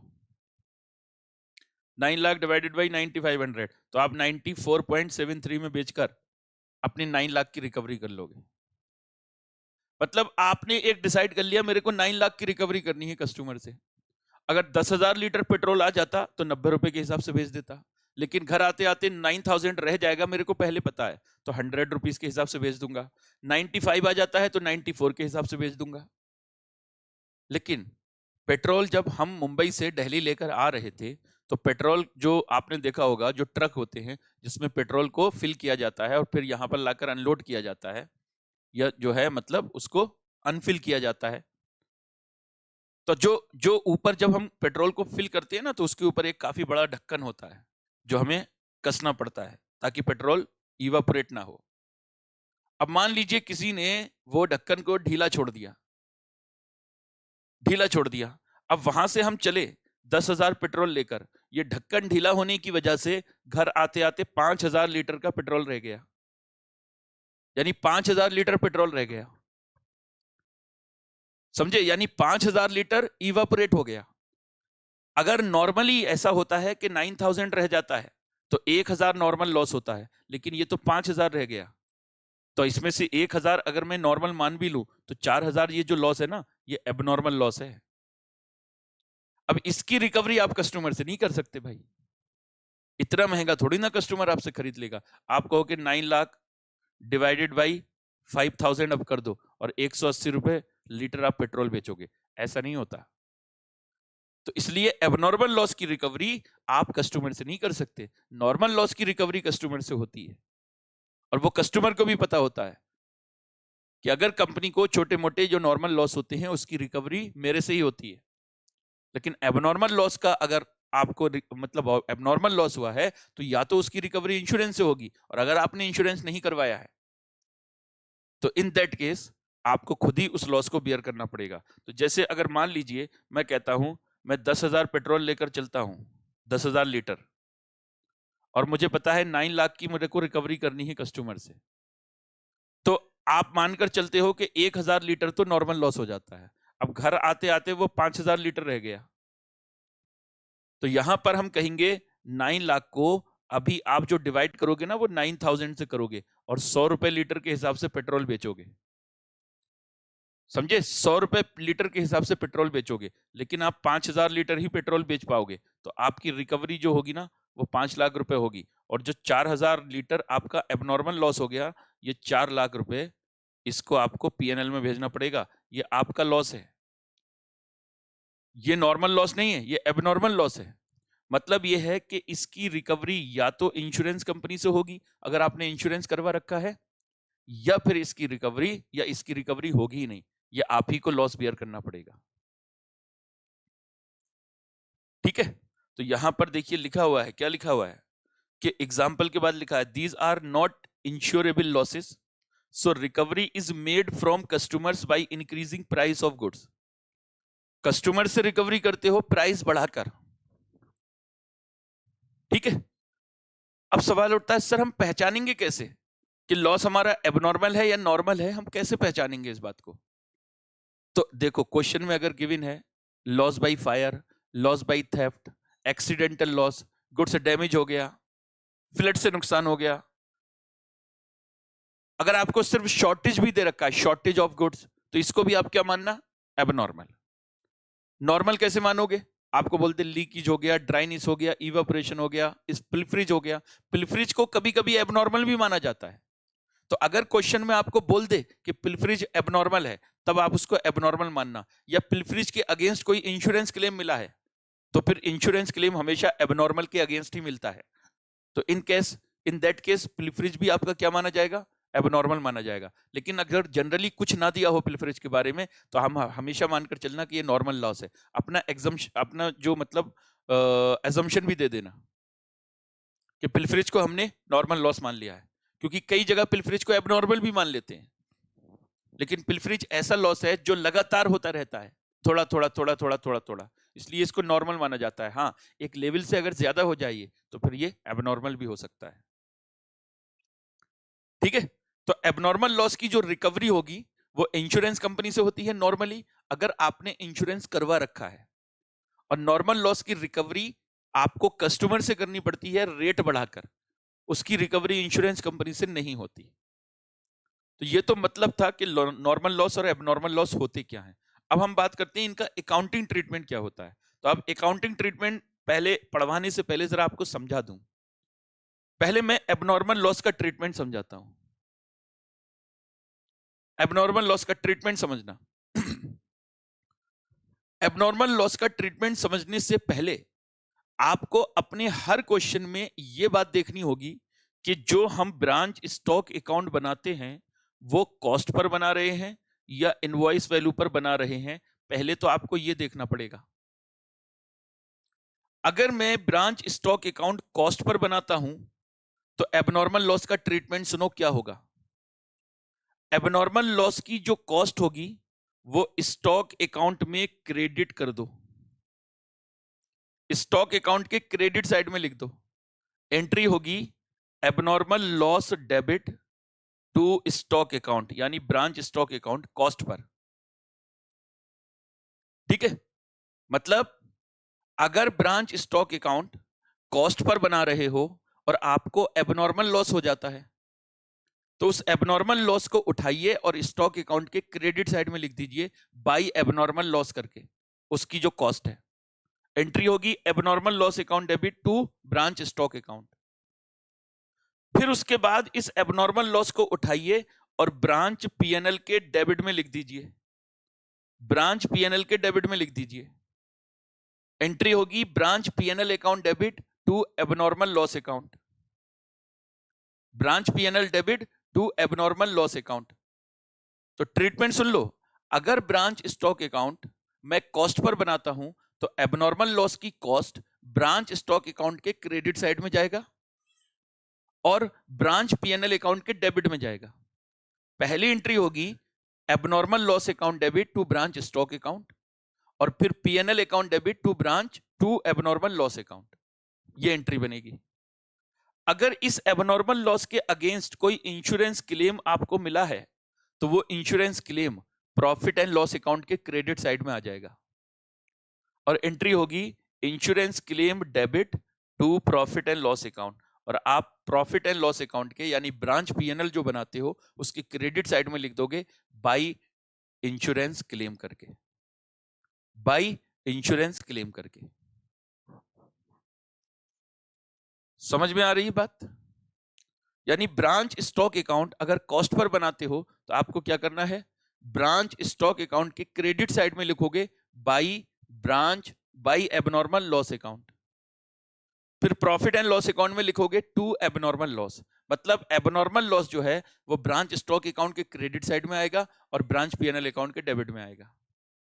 और अगर इस लॉस के अगेंस्ट कोई इंश्योरेंस क्लेम मिला है तो वो सीधा ब्रांच पीएनएल अकाउंट के क्रेडिट साइड में आ जाएगा। ये ट्रीटमेंट हुआ अगर आपने ब्रांच स्टॉक अकाउंट कॉस्ट पर बनाया है, तब एबनॉर्मल लॉस का ट्रीटमेंट। ठीक है। अच्छा सर, अगर ब्रांच स्टॉक अकाउंट हम इनवॉइस वैल्यू पर बनाते हैं तब क्या होगा? अब यहां पर जरा ध्यान से सुनना।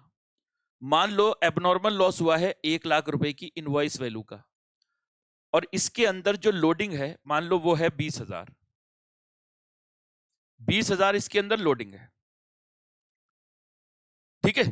तो ये जो 1 लाख रुपए का invoice value of goods lost हुआ है, इसके अंदर कॉस्ट है 80,000 और इसके अंदर लोडिंग है 20,000। अब इसका क्या ट्रीटमेंट होगा? अगर आप ब्रांच स्टॉक अकाउंट कॉस्ट पर उसको इनवॉइस वैल्यू पर बनाते हो तो क्या ट्रीटमेंट होगा? जो आपके एबनॉर्मल लॉस की इनवॉइस वैल्यू है, इनवॉइस वैल्यू, उसे ब्रांच स्टॉक अकाउंट के क्रेडिट साइड में लिख दो। यानी जो ब्रांच स्टॉक अकाउंट बनाओगे उसके क्रेडिट साइड में लिख दो बाई एबनॉर्मल लॉस। और ये कौन सी value? Invoice value. Invoice value. तो पहली एंट्री जो बनेगी वो होगी abnormal loss account debit to branch stock account invoice value पर, और ब्रांच स्टॉक अकाउंट के क्रेडिट साइड में आ जाएगा by abnormal loss invoice value. उसके बाद में इनवॉइस वैल्यू के दो टुकड़े करिए। इनवॉइस वैल्यू के दो टुकड़े करिए, कॉस्ट और लोडिंग। कॉस्ट और लोडिंग। जो लोडिंग वाला पार्ट है वो ब्रांच एडजस्टमेंट अकाउंट में डेबिट कर दो, और जो कॉस्ट वाला पार्ट है वो ब्रांच पीएनएल में डेबिट कर दो। ठीक है। मतलब अगर गुड्स आपने जो लॉस्ट हुई है, आपकी जो गुड्स आपकी लॉस्ट हुई है, इस केस में अगर आप अपना स्टॉक अकाउंट इनवॉइस वैल्यू पर बनाते हो तो क्या करना है, जो एबनॉर्मल लॉस ऑफ गुड्स है ना, उसकी इनवॉइस वैल्यू पहले उठाओ और ब्रांच स्टॉक अकाउंट के क्रेडिट साइड में लिख दो by branch by abnormal loss stock account के क्रेडिट साइड में। ठीक है। Invoice value. फिर उस इनवॉइस वैल्यू के दो टुकड़े कर दो, एक लोडिंग और एक कॉस्ट। लोडिंग वाला जो पोर्शन है उसे ब्रांच एडजस्टमेंट अकाउंट में डेबिट करो, और जो कॉस्ट वाला पोर्शन है उसे ब्रांच पीएनएल में डेबिट करो। ठीक है। क्योंकि लोडिंग कहां होता है? एडजस्टमेंट के अंदर, तो वहां से हटाओ। और कॉस्ट जो है वो तो आपका लॉस हो गया, तो वो आपको पीएनएल में डेबिट करना पड़ेगा। मतलब ये है कि आपका 1 लाख रुपए का एबनॉर्मल लॉस हुआ, इनवॉइस वैल्यू 1 लाख है, तो आपका जो एक्चुअल में गुड्स लॉस्ट हुआ वो तो 80,000 ही हुआ। 20,000 तो इसके अंदर प्रॉफिट है। 20,000 जो है वो प्रॉफिट है। तो जो लोडिंग है 20,000 वो आप एडजस्टमेंट में डेबिट करो, और जो एक्चुअल में इस गुड्स का कॉस्ट था, जो आपको एक्चुअल में नुकसान हुआ है, वो आप ब्रांच पीएनएल में डेबिट करो। और फिर इंश्योरेंस कंपनी से अगर कोई क्लेम मिला है तो वो वही ब्रांच पीएनएल अकाउंट में क्रेडिट कर दो। उसका तो वही ट्रीटमेंट होगा। समझे? आइए अब मैं इसको जरा आपको यहां पर ट्रीटमेंट बताता हूं, पढ़वाता हूं। ये देखिए, accounting treatment of abnormal loss. अगर ब्रांच स्टॉक अकाउंट कॉस्ट पर बना रहे हो तो क्या होगा, और ब्रांच स्टॉक अकाउंट अगर इनवॉइस वैल्यू पर बना रहे हो तो क्या होगा? तो जरा पहले कॉस्ट वाले केस में देखो। जो कॉस्ट ऑफ एबनॉर्मल लॉस है उसे ब्रांच स्टॉक अकाउंट में क्रेडिट कर दो। एंट्री होगी abnormal loss account debit to branch stock account. क्या वैल्यू आएगी यहां पर? कॉस्ट। फिर ये जो सच कॉस्ट है ना उसे ब्रांच पीएनएल में डेबिट कर दो। एंट्री होगी branch PNL account debit to branch, एक मिनट, ये ब्रांच स्टॉक नहीं, ये एबनॉर्मल लॉस है, ये होगा एबनॉर्मल लॉस अकाउंट। ठीक है। Abnormal loss account. और फिर अगर इंश्योरेंस कंपनी से कोई रिकवरी हुई है तो वो recovery insurance claim debit to branch PNL करके ब्रांच पीएनएल के क्रेडिट में लिख दो। ये बात समझ में आती है सबको? जी सर। अब हम आगे आते हैं। अगर branch stock account is prepared at invoice value, तो पहले जो invoice value of abnormal loss है वो आप ब्रांच स्टॉक में क्रेडिट कर दो। एंट्री होगी abnormal loss account debit to branch stock, ये पहली एंट्री होगी। और यहां पर जो वैल्यू आएगी वो कौन सी आएगी? एबनॉर्मल लॉस की वैल्यू, यानी इनवॉइस वैल्यू। एबनॉर्मल लॉस की इनवॉइस वैल्यू आएगी। फिर इनवॉइस वैल्यू के दो टुकड़े करो।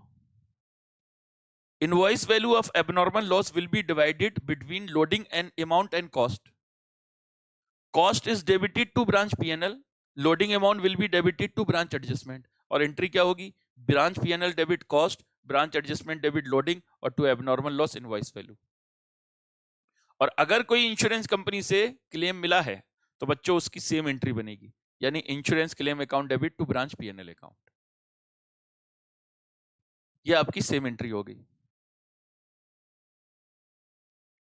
ठीक है?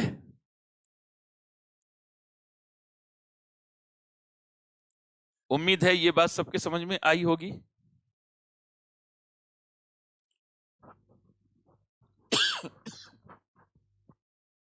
ठीक है यहां तक? ठीक है सर। अब आते हैं नॉर्मल लॉस के ट्रीटमेंट पर। ये तो एबनॉर्मल लॉस का ट्रीटमेंट था। अब नॉर्मल लॉस के ट्रीटमेंट पर आते हैं एक बार। अब ध्यान से जरा सुनना, नॉर्मल लॉस का ट्रीटमेंट। नॉर्मल लॉस में मैंने आपको क्या बताया? नॉर्मल लॉस में मैंने आपको बताया बच्चों कि ये वो लॉस होता है जिससे आप बच नहीं सकते, जिसकी रिकवरी आप कस्टमर से करते हो by increasing sale price. Cost price बढ़ाते हो, कॉस्ट प्राइस की वजह से सेल प्राइस भी बढ़ जाता है, तो इसकी रिकवरी कस्टमर से हो जाती है। जब आप नॉर्मल लॉस का ट्रीटमेंट करने जाओगे ना, इसमें भी आपको वही देखना पड़ेगा कि ब्रांच स्टॉक अकाउंट आप कॉस्ट पर बना रहे हो या ब्रांच स्टॉक अकाउंट आप इनवॉइस वैल्यू पर बना रहे हो, यह देखना पड़ेगा। अगर ब्रांच स्टॉक अकाउंट आप कॉस्ट पर बनाते हो ना, तो नॉर्मल लॉस को आप इग्नोर कर दीजिए। नॉर्मल लॉस का कोई ट्रीटमेंट नहीं होगा। नॉर्मल लॉस का कोई ट्रीटमेंट नहीं होगा अगर ब्रांच स्टॉक अकाउंट कॉस्ट पर बन रहा है तो। सर ऐसा क्यों? अभी बताता हूं ऐसा क्यों। देखो, जब हेड ऑफिस ब्रांच को गुड्स भेजता है तो वो गुड्स यहां लिखी जाती है टू जीएसटीबी। अब बताइए, अगर गुड्स का नॉर्मल लॉस हुआ है तो वो इसी में से हुआ होगा। भाई, जो गुड्स हेड ऑफिस ने भेजा है ब्रांच को, वही गुड्स तो लॉस हुआ होगा ना, एबनॉर्मल या नॉर्मल जो भी है ना। एबनॉर्मल के केस में आपको वो गुड्स यहां से हटाना पड़ता है, तो हटाने के लिए आप उसे ब्रांच इसमें यहां पर क्रेडिट करते हो एबनॉर्मल लॉस के नाम से। यानी एबनॉर्मल लॉस के केस में जो गुड्स इसके अंदर इंक्लूड होता है, जो एबनॉर्मली लॉस हो गया, वो आप हटाते हो यहां से और हटाकर इसे पीएनएल में भेजते हो। अगर इनवॉइस वैल्यू पे था तो लोडिंग एडजस्टमेंट में और कॉस्ट पीएनएल में भेजते हो। लेकिन नॉर्मल लॉस के केस में भी गुड्स की कॉस्ट तो इसी के अंदर इंक्लूड होगी ना, लेकिन मैं कह रहा हूं नो ट्रीटमेंट। नो ट्रीटमेंट इसलिए क्योंकि नॉर्मल लॉस जो होता है ना, उसकी कॉस्ट जो है वो डायरेक्ट कॉस्ट मानी जाती है। डायरेक्ट कॉस्ट मतलब इसको हम जीपी निकालते वक्त कंसीडर करेंगे, क्योंकि इसकी रिकवरी कस्टमर से होती है, यानी इसकी रिकवरी सेल के अंदर होती है। जो आपने गुड्स बेचा होगा ना, महंगा करके बेचते हो, तो महंगा करके बेचते हो तो सेल के अंदर इसकी रिकवरी होगी।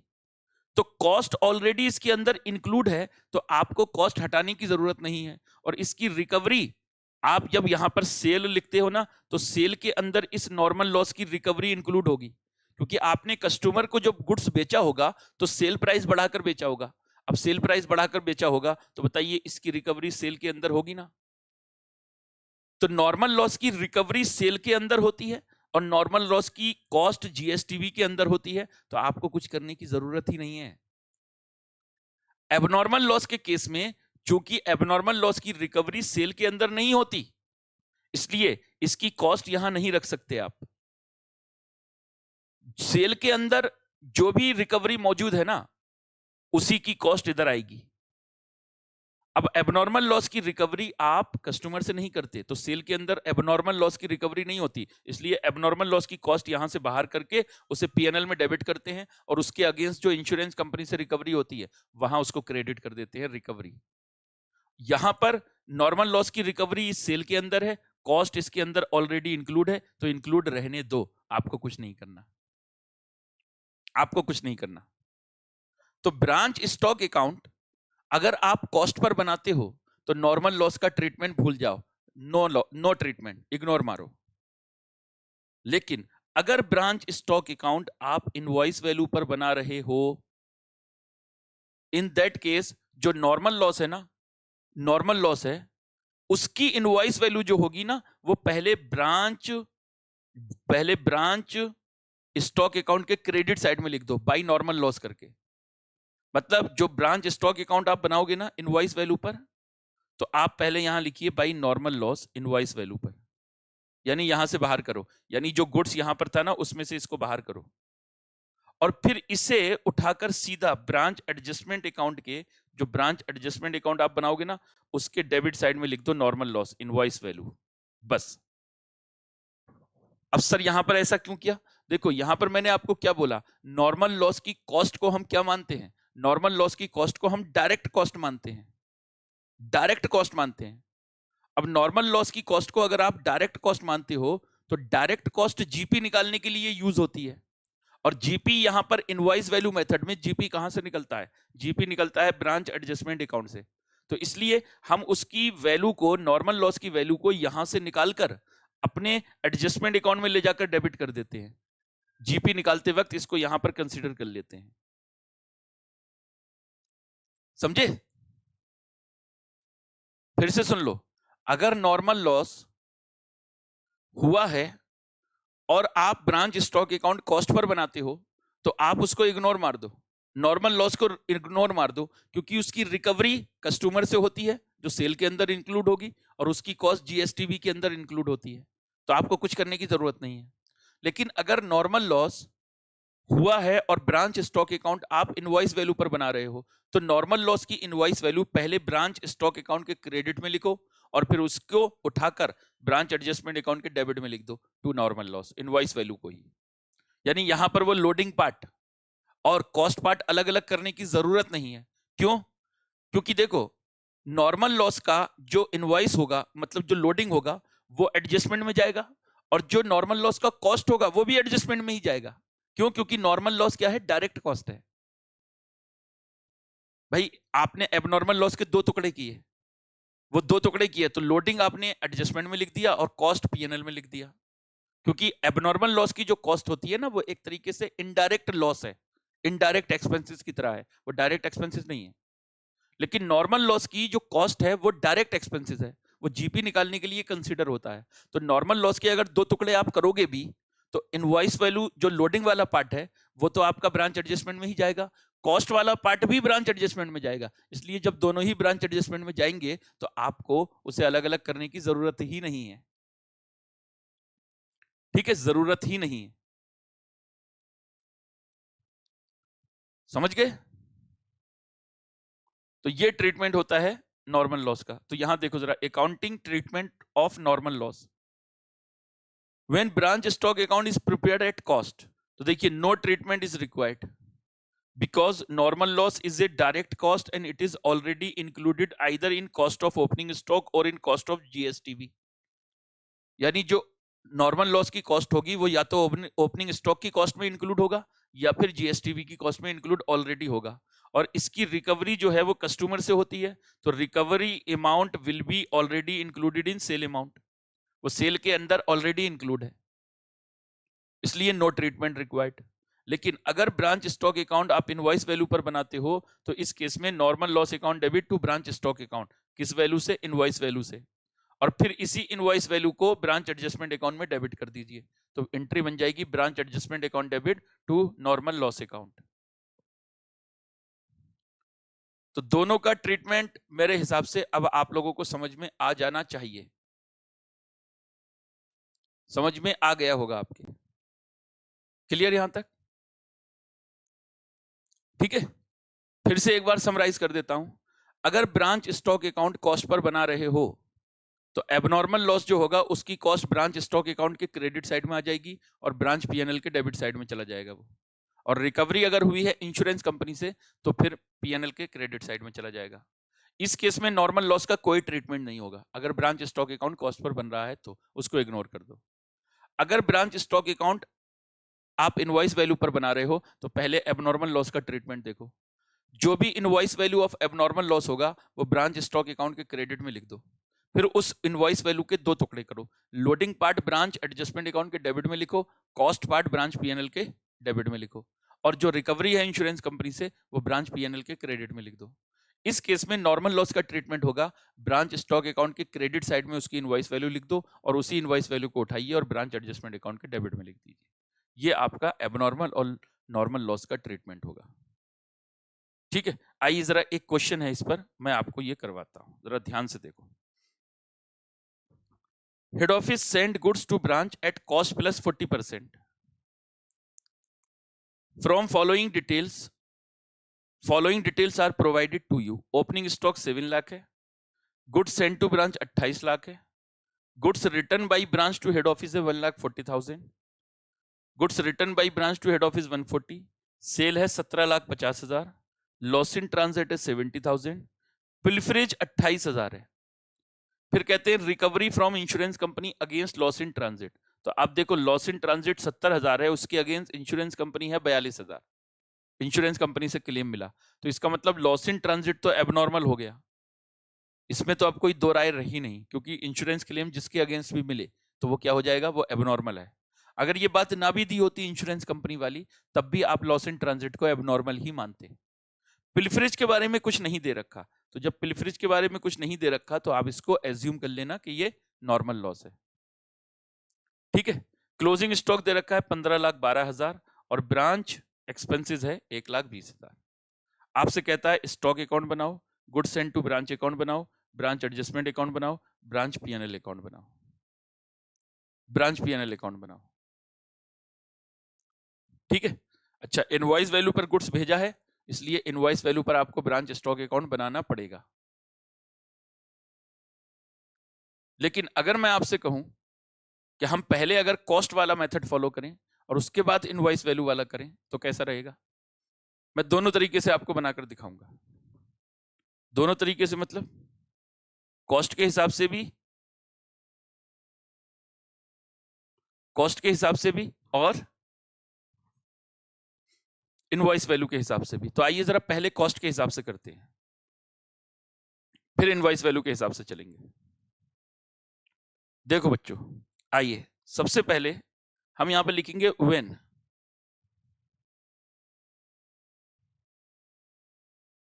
Branch stock account is prepared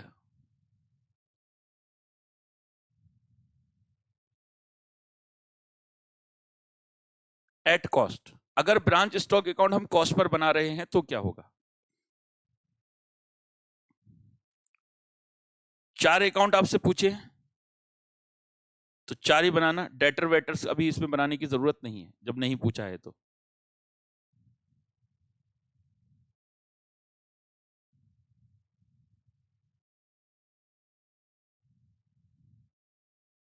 branch stock account और अभी इसको कॉस्ट पर बनाएंगे, अभी कॉस्ट पर बनाएंगे।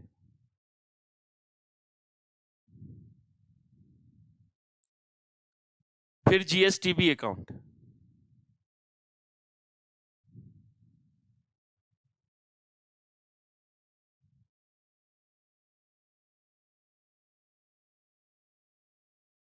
जीएसटीबी अकाउंट। अच्छा, जब आप कॉस्ट पर बनाते हो तो पीएनएल बनता है, एडजस्टमेंट नहीं बनता। ठीक है, तो एडजस्टमेंट अकाउंट नहीं बनाना इस केस में, इस केस में एडजस्टमेंट अकाउंट नहीं बनता।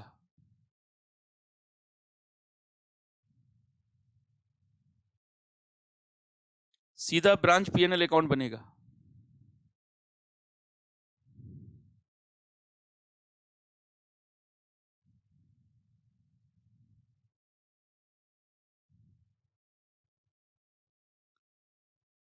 Branch profit and loss account.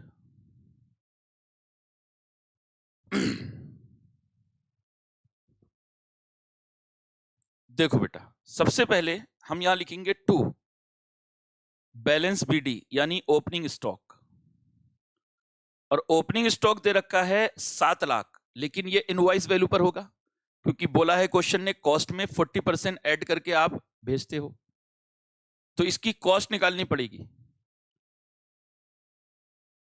7 lakh into 100/140, क्योंकि ये 140 के बराबर है। अगर कॉस्ट 100 रुपए है तो उसमें 40% ऐड करो तो 140 रुपए इनवॉइस वैल्यू होगा, तो ये 7 लाख इनवॉइस वैल्यू के बराबर है। ठीक है, तो कितना होगा 7 लाख इंटू 100 डिवाइडेड बाई 140, ये हो जाएगा 5 लाख। फिर जीएसटीबी भी कॉस्ट पर आएगा, 2 जीएसटीबी ये भी कॉस्ट पर आएगा, तो जीएसटीबी देख लो कितना है। जीएसटीबी है 28 लाख। ठीक है जी, 28 लाख, इसको भी कॉस्ट पर लेकर आइए, इंटू 100/140, तो 28 लाख इंटू 100 डिवाइडेड बाई 140, तो ये 20 लाख होगा। फिर जीएसटीबी रिटर्न है, जीएसटीबी ये रिटर्न है, ये भी कॉस्ट पर लाना पड़ेगा, ये है 140 जो इनवॉइस वैल्यू है। सेल को छोड़कर बाकी सारी चीजें आपको किस पर लानी पड़ेंगी, कॉस्ट पर। अगर आप स्टॉक अकाउंट कॉस्ट पर बनाते हो तो ये हो जाएगा 1 लाख। अच्छा, जीएसटीबी अकाउंट में जरा हम यहां पर लिख दें पहले, बाई ब्रांच स्टॉक 20 लाख, और फिर यहां पर आएगा 2 ब्रांच स्टॉक जो रिटर्न है 1 लाख, और इसमें और कुछ आएगा नहीं क्योंकि लोडिंग वोडिंग होगी नहीं कॉस्ट वाली केस में, तो ये सीधा परचेज में चला जाएगा। ये अकाउंट तो बंद हो गया, इसको बंद करके छुट्टी करो। ये कितना हो जाएगा 19 लाख जो परचेज में चला जाएगा। ठीक है। अब आते हैं हम आगे, सेल 17,50,000, तो सेल वैल्यू पर ही आएगा। अब ये कैश सेल है क्रेडिट है मेरे को नहीं पता, मैंने सीधा सेल लिख दिया क्योंकि मुझे डेटर्स अकाउंट भी नहीं बनाना और कैश अकाउंट भी नहीं बनाना, तो सेल लिख दो खाली। ठीक है, 17,50,000।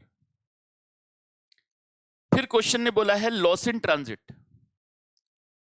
अब लॉस इन ट्रांजिट के बारे में, अगर इसे कॉस्ट पर बना रहे हो आप, स्टॉक अकाउंट को अगर कॉस्ट पर बनाते हो तो इस 70,000 की कॉस्ट निकालनी पड़ेगी, और कॉस्ट को ब्रांच स्टॉक अकाउंट के क्रेडिट में और ब्रांच पीएनएल के डेबिट में। तो देख लीजिए जरा, 70,000 जो है वो इनवॉइस वैल्यू है, तो यहां लिखेंगे लॉस इन ट्रांजिट, और आपको इसकी कॉस्ट निकालनी पड़ेगी क्योंकि स्टॉक अकाउंट अगर कॉस्ट पर बनता है तो आपको क्या करना है, जो भी लॉस इन ट्रांजिट है, एबनॉर्मल लॉस है, उसकी कॉस्ट निकालो और कॉस्ट वेल क्रेडिट साइड में लिख दो। तो 70,000 इंटू 100/140, तो ये 50,000 इसकी कॉस्ट हो जाएगी। तो यहां पर कॉस्ट आएगा लॉस इन ट्रांजिट करके, और इसको ब्रांच पीएनएल के डेबिट में लिख दो उठाकर,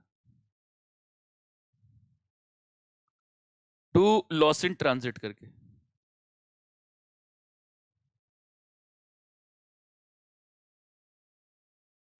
कितना 50,000, और इसके अगेंस्ट जो इंश्योरेंस क्लेम मिला है वो पीएनएल के क्रेडिट में लिख दो, मैं लिख ही देता हूं। बाय इंश्योरेंस क्लेम 42,000 मिला है तो वो मैं यहां लिख देता हूं। ठीक है, 42,000 नीचे दे रखा है लेकिन मैं लिख देता हूं, ये लिखा हुआ है देखो 42। ठीक है। अच्छा, फिर पिलफरेज को मैंने माना है नॉर्मल लॉस, और अगर ब्रांच स्टॉक अकाउंट कॉस्ट पर बनाते हो तो इस पिलफरेज को मारो इग्नोर, इसका कोई ट्रीटमेंट नहीं होगा। ठीक है। अच्छा, रिकवरी फ्रॉम इंश्योरेंस कंपनी मैं ऑलरेडी लिख चुका। क्लोजिंग स्टॉक, आइए इसकी भी कॉस्ट लिखनी पड़ेगी यहां पर, बाई क्लोजिंग स्टॉक। जब सारी चीजें कॉस्ट पर लिख रहे हो तो ये भी कॉस्ट पर ही होगा, 15,12,000 इंटू 100/140, तो 15,12,000 इंटू 100 डिवाइडेड बाई 140, ये हो जाएगा 10,80,000। ये आपके स्टॉक की कॉस्ट आ गई। ठीक है। अच्छा, और उसके बाद यहां दे रखा है ब्रांच एक्सपेंसेस 1/20 जो ब्रांच पीएनएल में चले जाएंगे, तो यहां लिख दीजिए टू ब्रांच एक्सपेंसेस 1,20,000, ये ब्रांच के खर्चे हैं।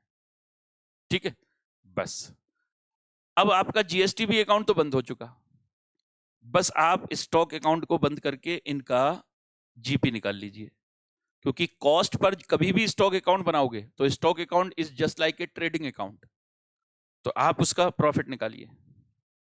जीपी 1,00,000, 17,50,000, 50,000, 10,80,000 माइनस 5 लाख और माइनस 20 लाख, तो जीपी आया 4 लाख, यानी ब्रांच पीएनएल में इसको भेज देंगे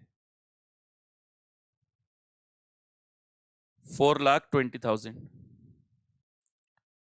ये आपका जीपी आ गया। Balancing figure, branch stock account अगर कॉस्ट पर बनाते हो तो आप मानकर चलिए आपको हर क्वेश्चन में स्टॉक अकाउंट का जो डिफरेंस आएगा वो जीपी ही आएगा। इस जीपी को यहां ले जाएंगे बाई ब्रांच स्टॉक, ब्रैकेट में लिख दीजिए जीपी 480, और अब आप निकाल लीजिए नेट प्रॉफिट। ये देखिए नेट प्रॉफिट आ जाएगा यहां पर। बैलेंसिंग फिगर कितना होगा, 480 प्लस 42,000 माइनस 50,000 और माइनस 120, तो प्रॉफिट हो गया 3,52,000। ये आपका प्रॉफिट हो गया 3,52,000, ये आपका नेट प्रॉफिट हो गया।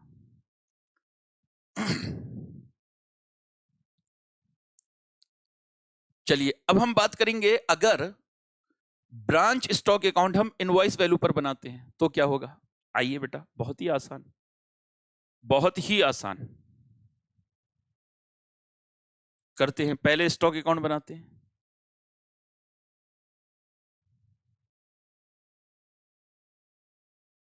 पहले स्टॉक अकाउंट, यहां लिखेंगे branch stock account at invoice value, invoice value पर, फिर जीएसटीबी अकाउंट। अच्छा, इस केस में आपको एडजस्टमेंट अकाउंट भी बनाना पड़ेगा,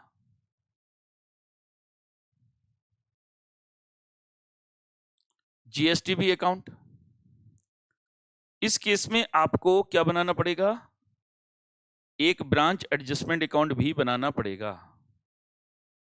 जब भी स्टॉक अकाउंट इनवॉइस वैल्यू पर बनता है तो जीपी निकालने के लिए हमें ब्रांच एडजस्टमेंट अकाउंट बनाना पड़ता है।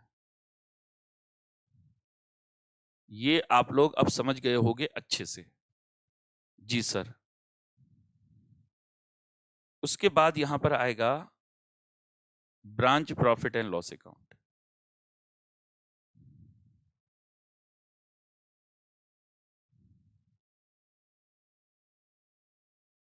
Branch PNL account. ठीक है, ठीक है सर। आइए पहले, अब देखो हर चीज इनवॉइस वैल्यू पर आएगी। अब टू बैलेंस बीडी यानी ओपनिंग स्टॉक, जो इनवॉइस वैल्यू दे रखी है 7 लाख वही, फिर टू जीएसटीबी जो आपको इनवॉइस वैल्यू दे रखी है 28 लाख, वो यहां लिखोगे। अच्छा, यहां टू जीएसटीबी है तो यहां आ जाएगा बाई ब्रांच स्टॉक 28 लाख से। अब सब चीज इनवॉइस वैल्यू पर आएगी स्टॉक में, सेल को छोड़कर, सेल तो सेल वैल्यू पर ही आती है नॉर्मली। ठीक है। अच्छा, फिर क्या दे रखा है, रिटर्न, जीएसटीबी रिटर्न कितने का था, 140 का, तो यहां आ जाएगा बाई जीएसटीबी ब्रैकेट में रिटर्न, तो ये 140, ये भी इनवॉइस वैल्यू पर आएगा। और फिर यहां लिख देंगे टू ब्रांच स्टॉक रिटर्न कितना होगा 140। ठीक है, ठीक है सर। फिर आपको दे रखा है सेल 1750, तो सेल यहां पर लिख दीजिए, बाई सेल्स 17,50,000 का सेल हो गया। और फिर लॉस इन ट्रांजिट दे रखा है बेटा, लॉस इन ट्रांजिट। तो अब लॉस इन ट्रांजिट की इनवॉइस वैल्यू तो यहां लिखो, कितना 70,000 जो है वो इनवॉइस वैल्यू है। मैं यहां ब्रैकेट में लिख देता हूं, इनवॉइस वैल्यू 70,000। और इसके साथ में कुछ और भी है, एक पिलफरेज भी है 28,000, ये भी इनवॉइस वैल्यू है। तो इसको भी आपको क्या करना पड़ेगा, अगर स्टॉक अकाउंट इनवॉइस वैल्यू पर बनाते हो तो नॉर्मल लॉस की इनवॉइस वैल्यू भी आपको स्टॉक अकाउंट के क्रेडिट साइड में लिखनी पड़ेगी, यानी पिलफरेज। यहां लिखेंगे पिलफरेज, और ये क्या है, नॉर्मल लॉस। इसकी भी इनवॉइस वैल्यू आपको यहीं पर लिखनी पड़ेगी, यानी 28,000। ठीक है। रिकवरी फ्रॉम इंश्योरेंस कंपनी जो हुआ है वो तो मैं अभी यहां लिख देता हूं, लीजिए पीएनएल अकाउंट के क्रेडिट में लिख देता हूं। बाई इंश्योरेंस क्लेम वो तो यहां जाएगा, तो मैं यहां लिख देता हूं। फिर अभी नॉर्मल लॉस और उस एबनॉर्मल लॉस का भी ट्रीटमेंट और करना है। तो ये 42,000 इंश्योरेंस क्लेम जो भी रिकवरी हुआ है वो तो हमेशा पीएनएल में ही क्रेडिट होगा। और क्लोजिंग स्टॉक आपको इनवॉइस वैल्यू दे रखा है बाई क्लोजिंग स्टॉक, यानी बैलेंस सीडी 15,12,000, ये आपका क्लोजिंग स्टॉक दे रखा है, समझे। और ये अकाउंट मेरे को लगता है ये मैच हो जाएगा, मेरे को लगता है मैच हो जाएगा। अगर मैच नहीं हुआ तो जो डिफरेंस होगा वो डेबिट साइड में, अगर डिफरेंस हुआ तो एडजस्टमेंट अकाउंट में क्रेडिट हो जाएगा। और क्रेडिट साइड में अगर डिफरेंस आया तो फिर वो अगेन एबनॉर्मल लॉस होगा शॉर्टेज के नाम से, फिर उसका ट्रीटमेंट एबनॉर्मल लॉस की तरह ही करना है। लेकिन ऐसा कुछ आने वाला है नहीं, मेरे को लग रहा है ये मैच हो जाएगा। 140, 1750, 70,000, 28,000 और 15,12,000, तो 35 लाख, और इधर ये 35 लाख, तो ये मैच हो गया। देखो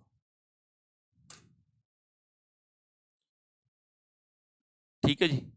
अच्छा, अब आते हैं जरा एबनॉर्मल लॉस का जरा ट्रीटमेंट कर लें पहले। अगर इनवॉइस वैल्यू पर आपका स्टॉक अकाउंट बन रहा है और एबनॉर्मल लॉस हुआ, तो इस केस में पहले तो इनवॉइस वैल्यू को स्टॉक अकाउंट के क्रेडिट साइड में लिख दो, 70,000 लिख दी।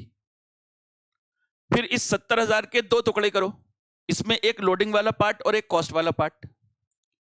जो लोडिंग वाला पार्ट होगा वो तो यहां आ जाएगा, 2 लॉस इन ट्रांजिट,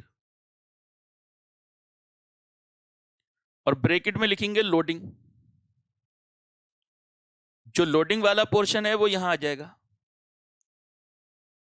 कितना जरा देख लो, 70,000 है 140 के बराबर, तो इसके अंदर जो 40 का लोडिंग है वो कितना होगा, वो होगा 20,000। यानी इस 70,000 के अंदर 20,000 का लोडिंग है, 40/140, और इसके अंदर जो कॉस्ट है वो यहां आ जाएगा।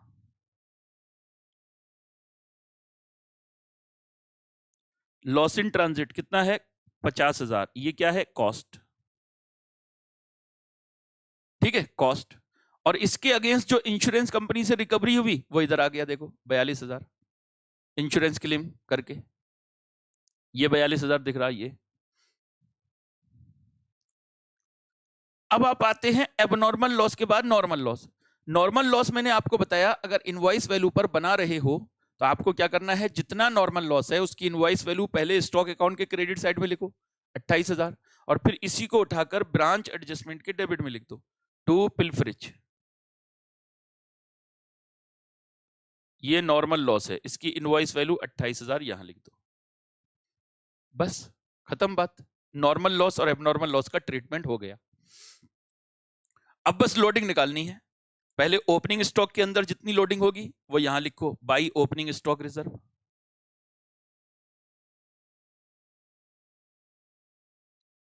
ओपनिंग स्टॉक है 7 लाख, तो इसके अंदर जो लोडिंग होगी वो होगी 40/140, वो यहां लिख दीजिए। 7 लाख इंटू 40/140 कितना हो जाएगा? 2 लाख। ठीक है, 2 लाख। अच्छा, बाई जीएसटी भी, इसमें भी जो लोडिंग होगी वो निकाल लो। और मैंने आपको बताया था कि इसकी लोडिंग हमेशा नेट करके निकालना। नेट मतलब रिटर्न वाला माइनस करके। तो 28 लाख का गुड्स आपने भेजा था, उसमें से 140 का हो गया रिटर्न, जो बचा उसका 40/140 लोडिंग हो जाएगा। यानी आप देख लो ना, ये देखो 28 लाख का टोटल भेजा था, 140 का रिटर्न आ गया, तो जो नेट बचा उस पर लोडिंग निकाल लो। 28 लाख माइनस 140, 26,60,000 बचा, इंटू 40/140, ये हो जाएगा 7,60,000 का लोडिंग। 760 का लोडिंग हो जाएगा। अच्छा, इधर अगर बाई जीएसटी भी लिखा है ना, ये बाई जीएसटी भी लिखा है, तो जीएसटी भी अकाउंट के डेबिट में आ जाएगा। To branch adjustment,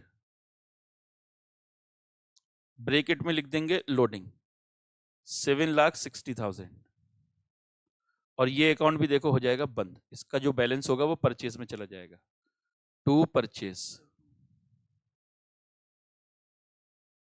balancing figure. तो 28 लाख में से 1,40,000 माइनस करो, 7,60,000 माइनस करो, 19 लाख ही देखो पिछले मेथड में परचेज में गया था, 19 लाख ही इसमें चला जाएगा। कोई फर्क नहीं आएगा आंसर पर। ठीक है, और एडजस्टमेंट अकाउंट का अब जो भी बैलेंस आएगा वो ब्रांच पीएनएल में चला जाएगा। यहां पर लेकिन क्लोजिंग स्टॉक रिजर्व पहले निकालना है। क्लोजिंग स्टॉक रिजर्व निकाल लो पहले। तो क्लोजिंग स्टॉक रिजर्व देखो 15,12,000 इंटू 40/140, तो जितना लोडिंग है क्लोजिंग स्टॉक के अंदर वो देख लो, 4,32,000। ठीक है, और बच्चों यहां पर अब जो आएगा वो ब्रांच पीएनएल में चला जाएगा। Balancing figure 2 lakh plus 7,60,000 minus 20,000 minus 28,000 minus 4,32,000। देखो 4,80,000 का जीपी आ गया, और पहले भी 480 का ही जीपी आया था। ध्यान से देखना कॉस्ट वाले केस में भी स्टॉक अकाउंट से जो जीपी आया था वो 480 आया था, और इस बार भी 480 आया। और इसको यहां उठा लाएंगे बाई ब्रांच एडजस्टमेंट करके, जीपी 480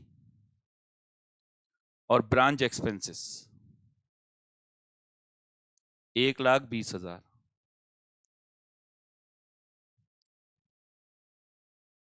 और यहां पर बच्चों देखो ये क्या हुआ, नेट प्रॉफिट आ जाएगा। नेट प्रॉफिट कितना हो जाएगा? 42,000 प्लस 4,80,000 माइनस 50,000 माइनस 1,20,000, 3,52,000 का नेट प्रॉफिट आ गया। कोई मुश्किल थोड़ी है, हो गया काम। समझे?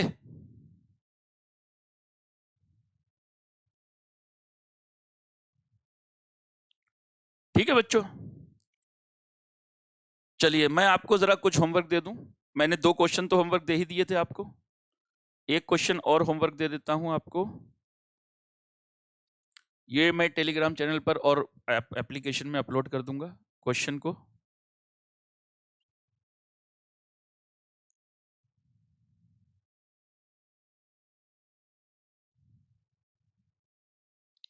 एक क्वेश्चन आपको ये भी 9 नंबर भी करना है होमवर्क, 9 नंबर। तो पहले कितने थे? पहले जो 2 क्वेश्चन मैंने होमवर्क दिए थे वो कौन कौन से थे? ये 9 नंबर करना है, और पहले जो दिया था वो क्वेश्चन 4 और 6 थे। तो टोटल मिलाकर जो आपका आज का होमवर्क हो गया, वो हो गया क्वेश्चन नंबर 4, 6 एंड 9। ये आपका होमवर्क है, इन क्वेश्चंस को आपको बनाना है। ठीक है, चलिए जी, thank you very much, bye bye.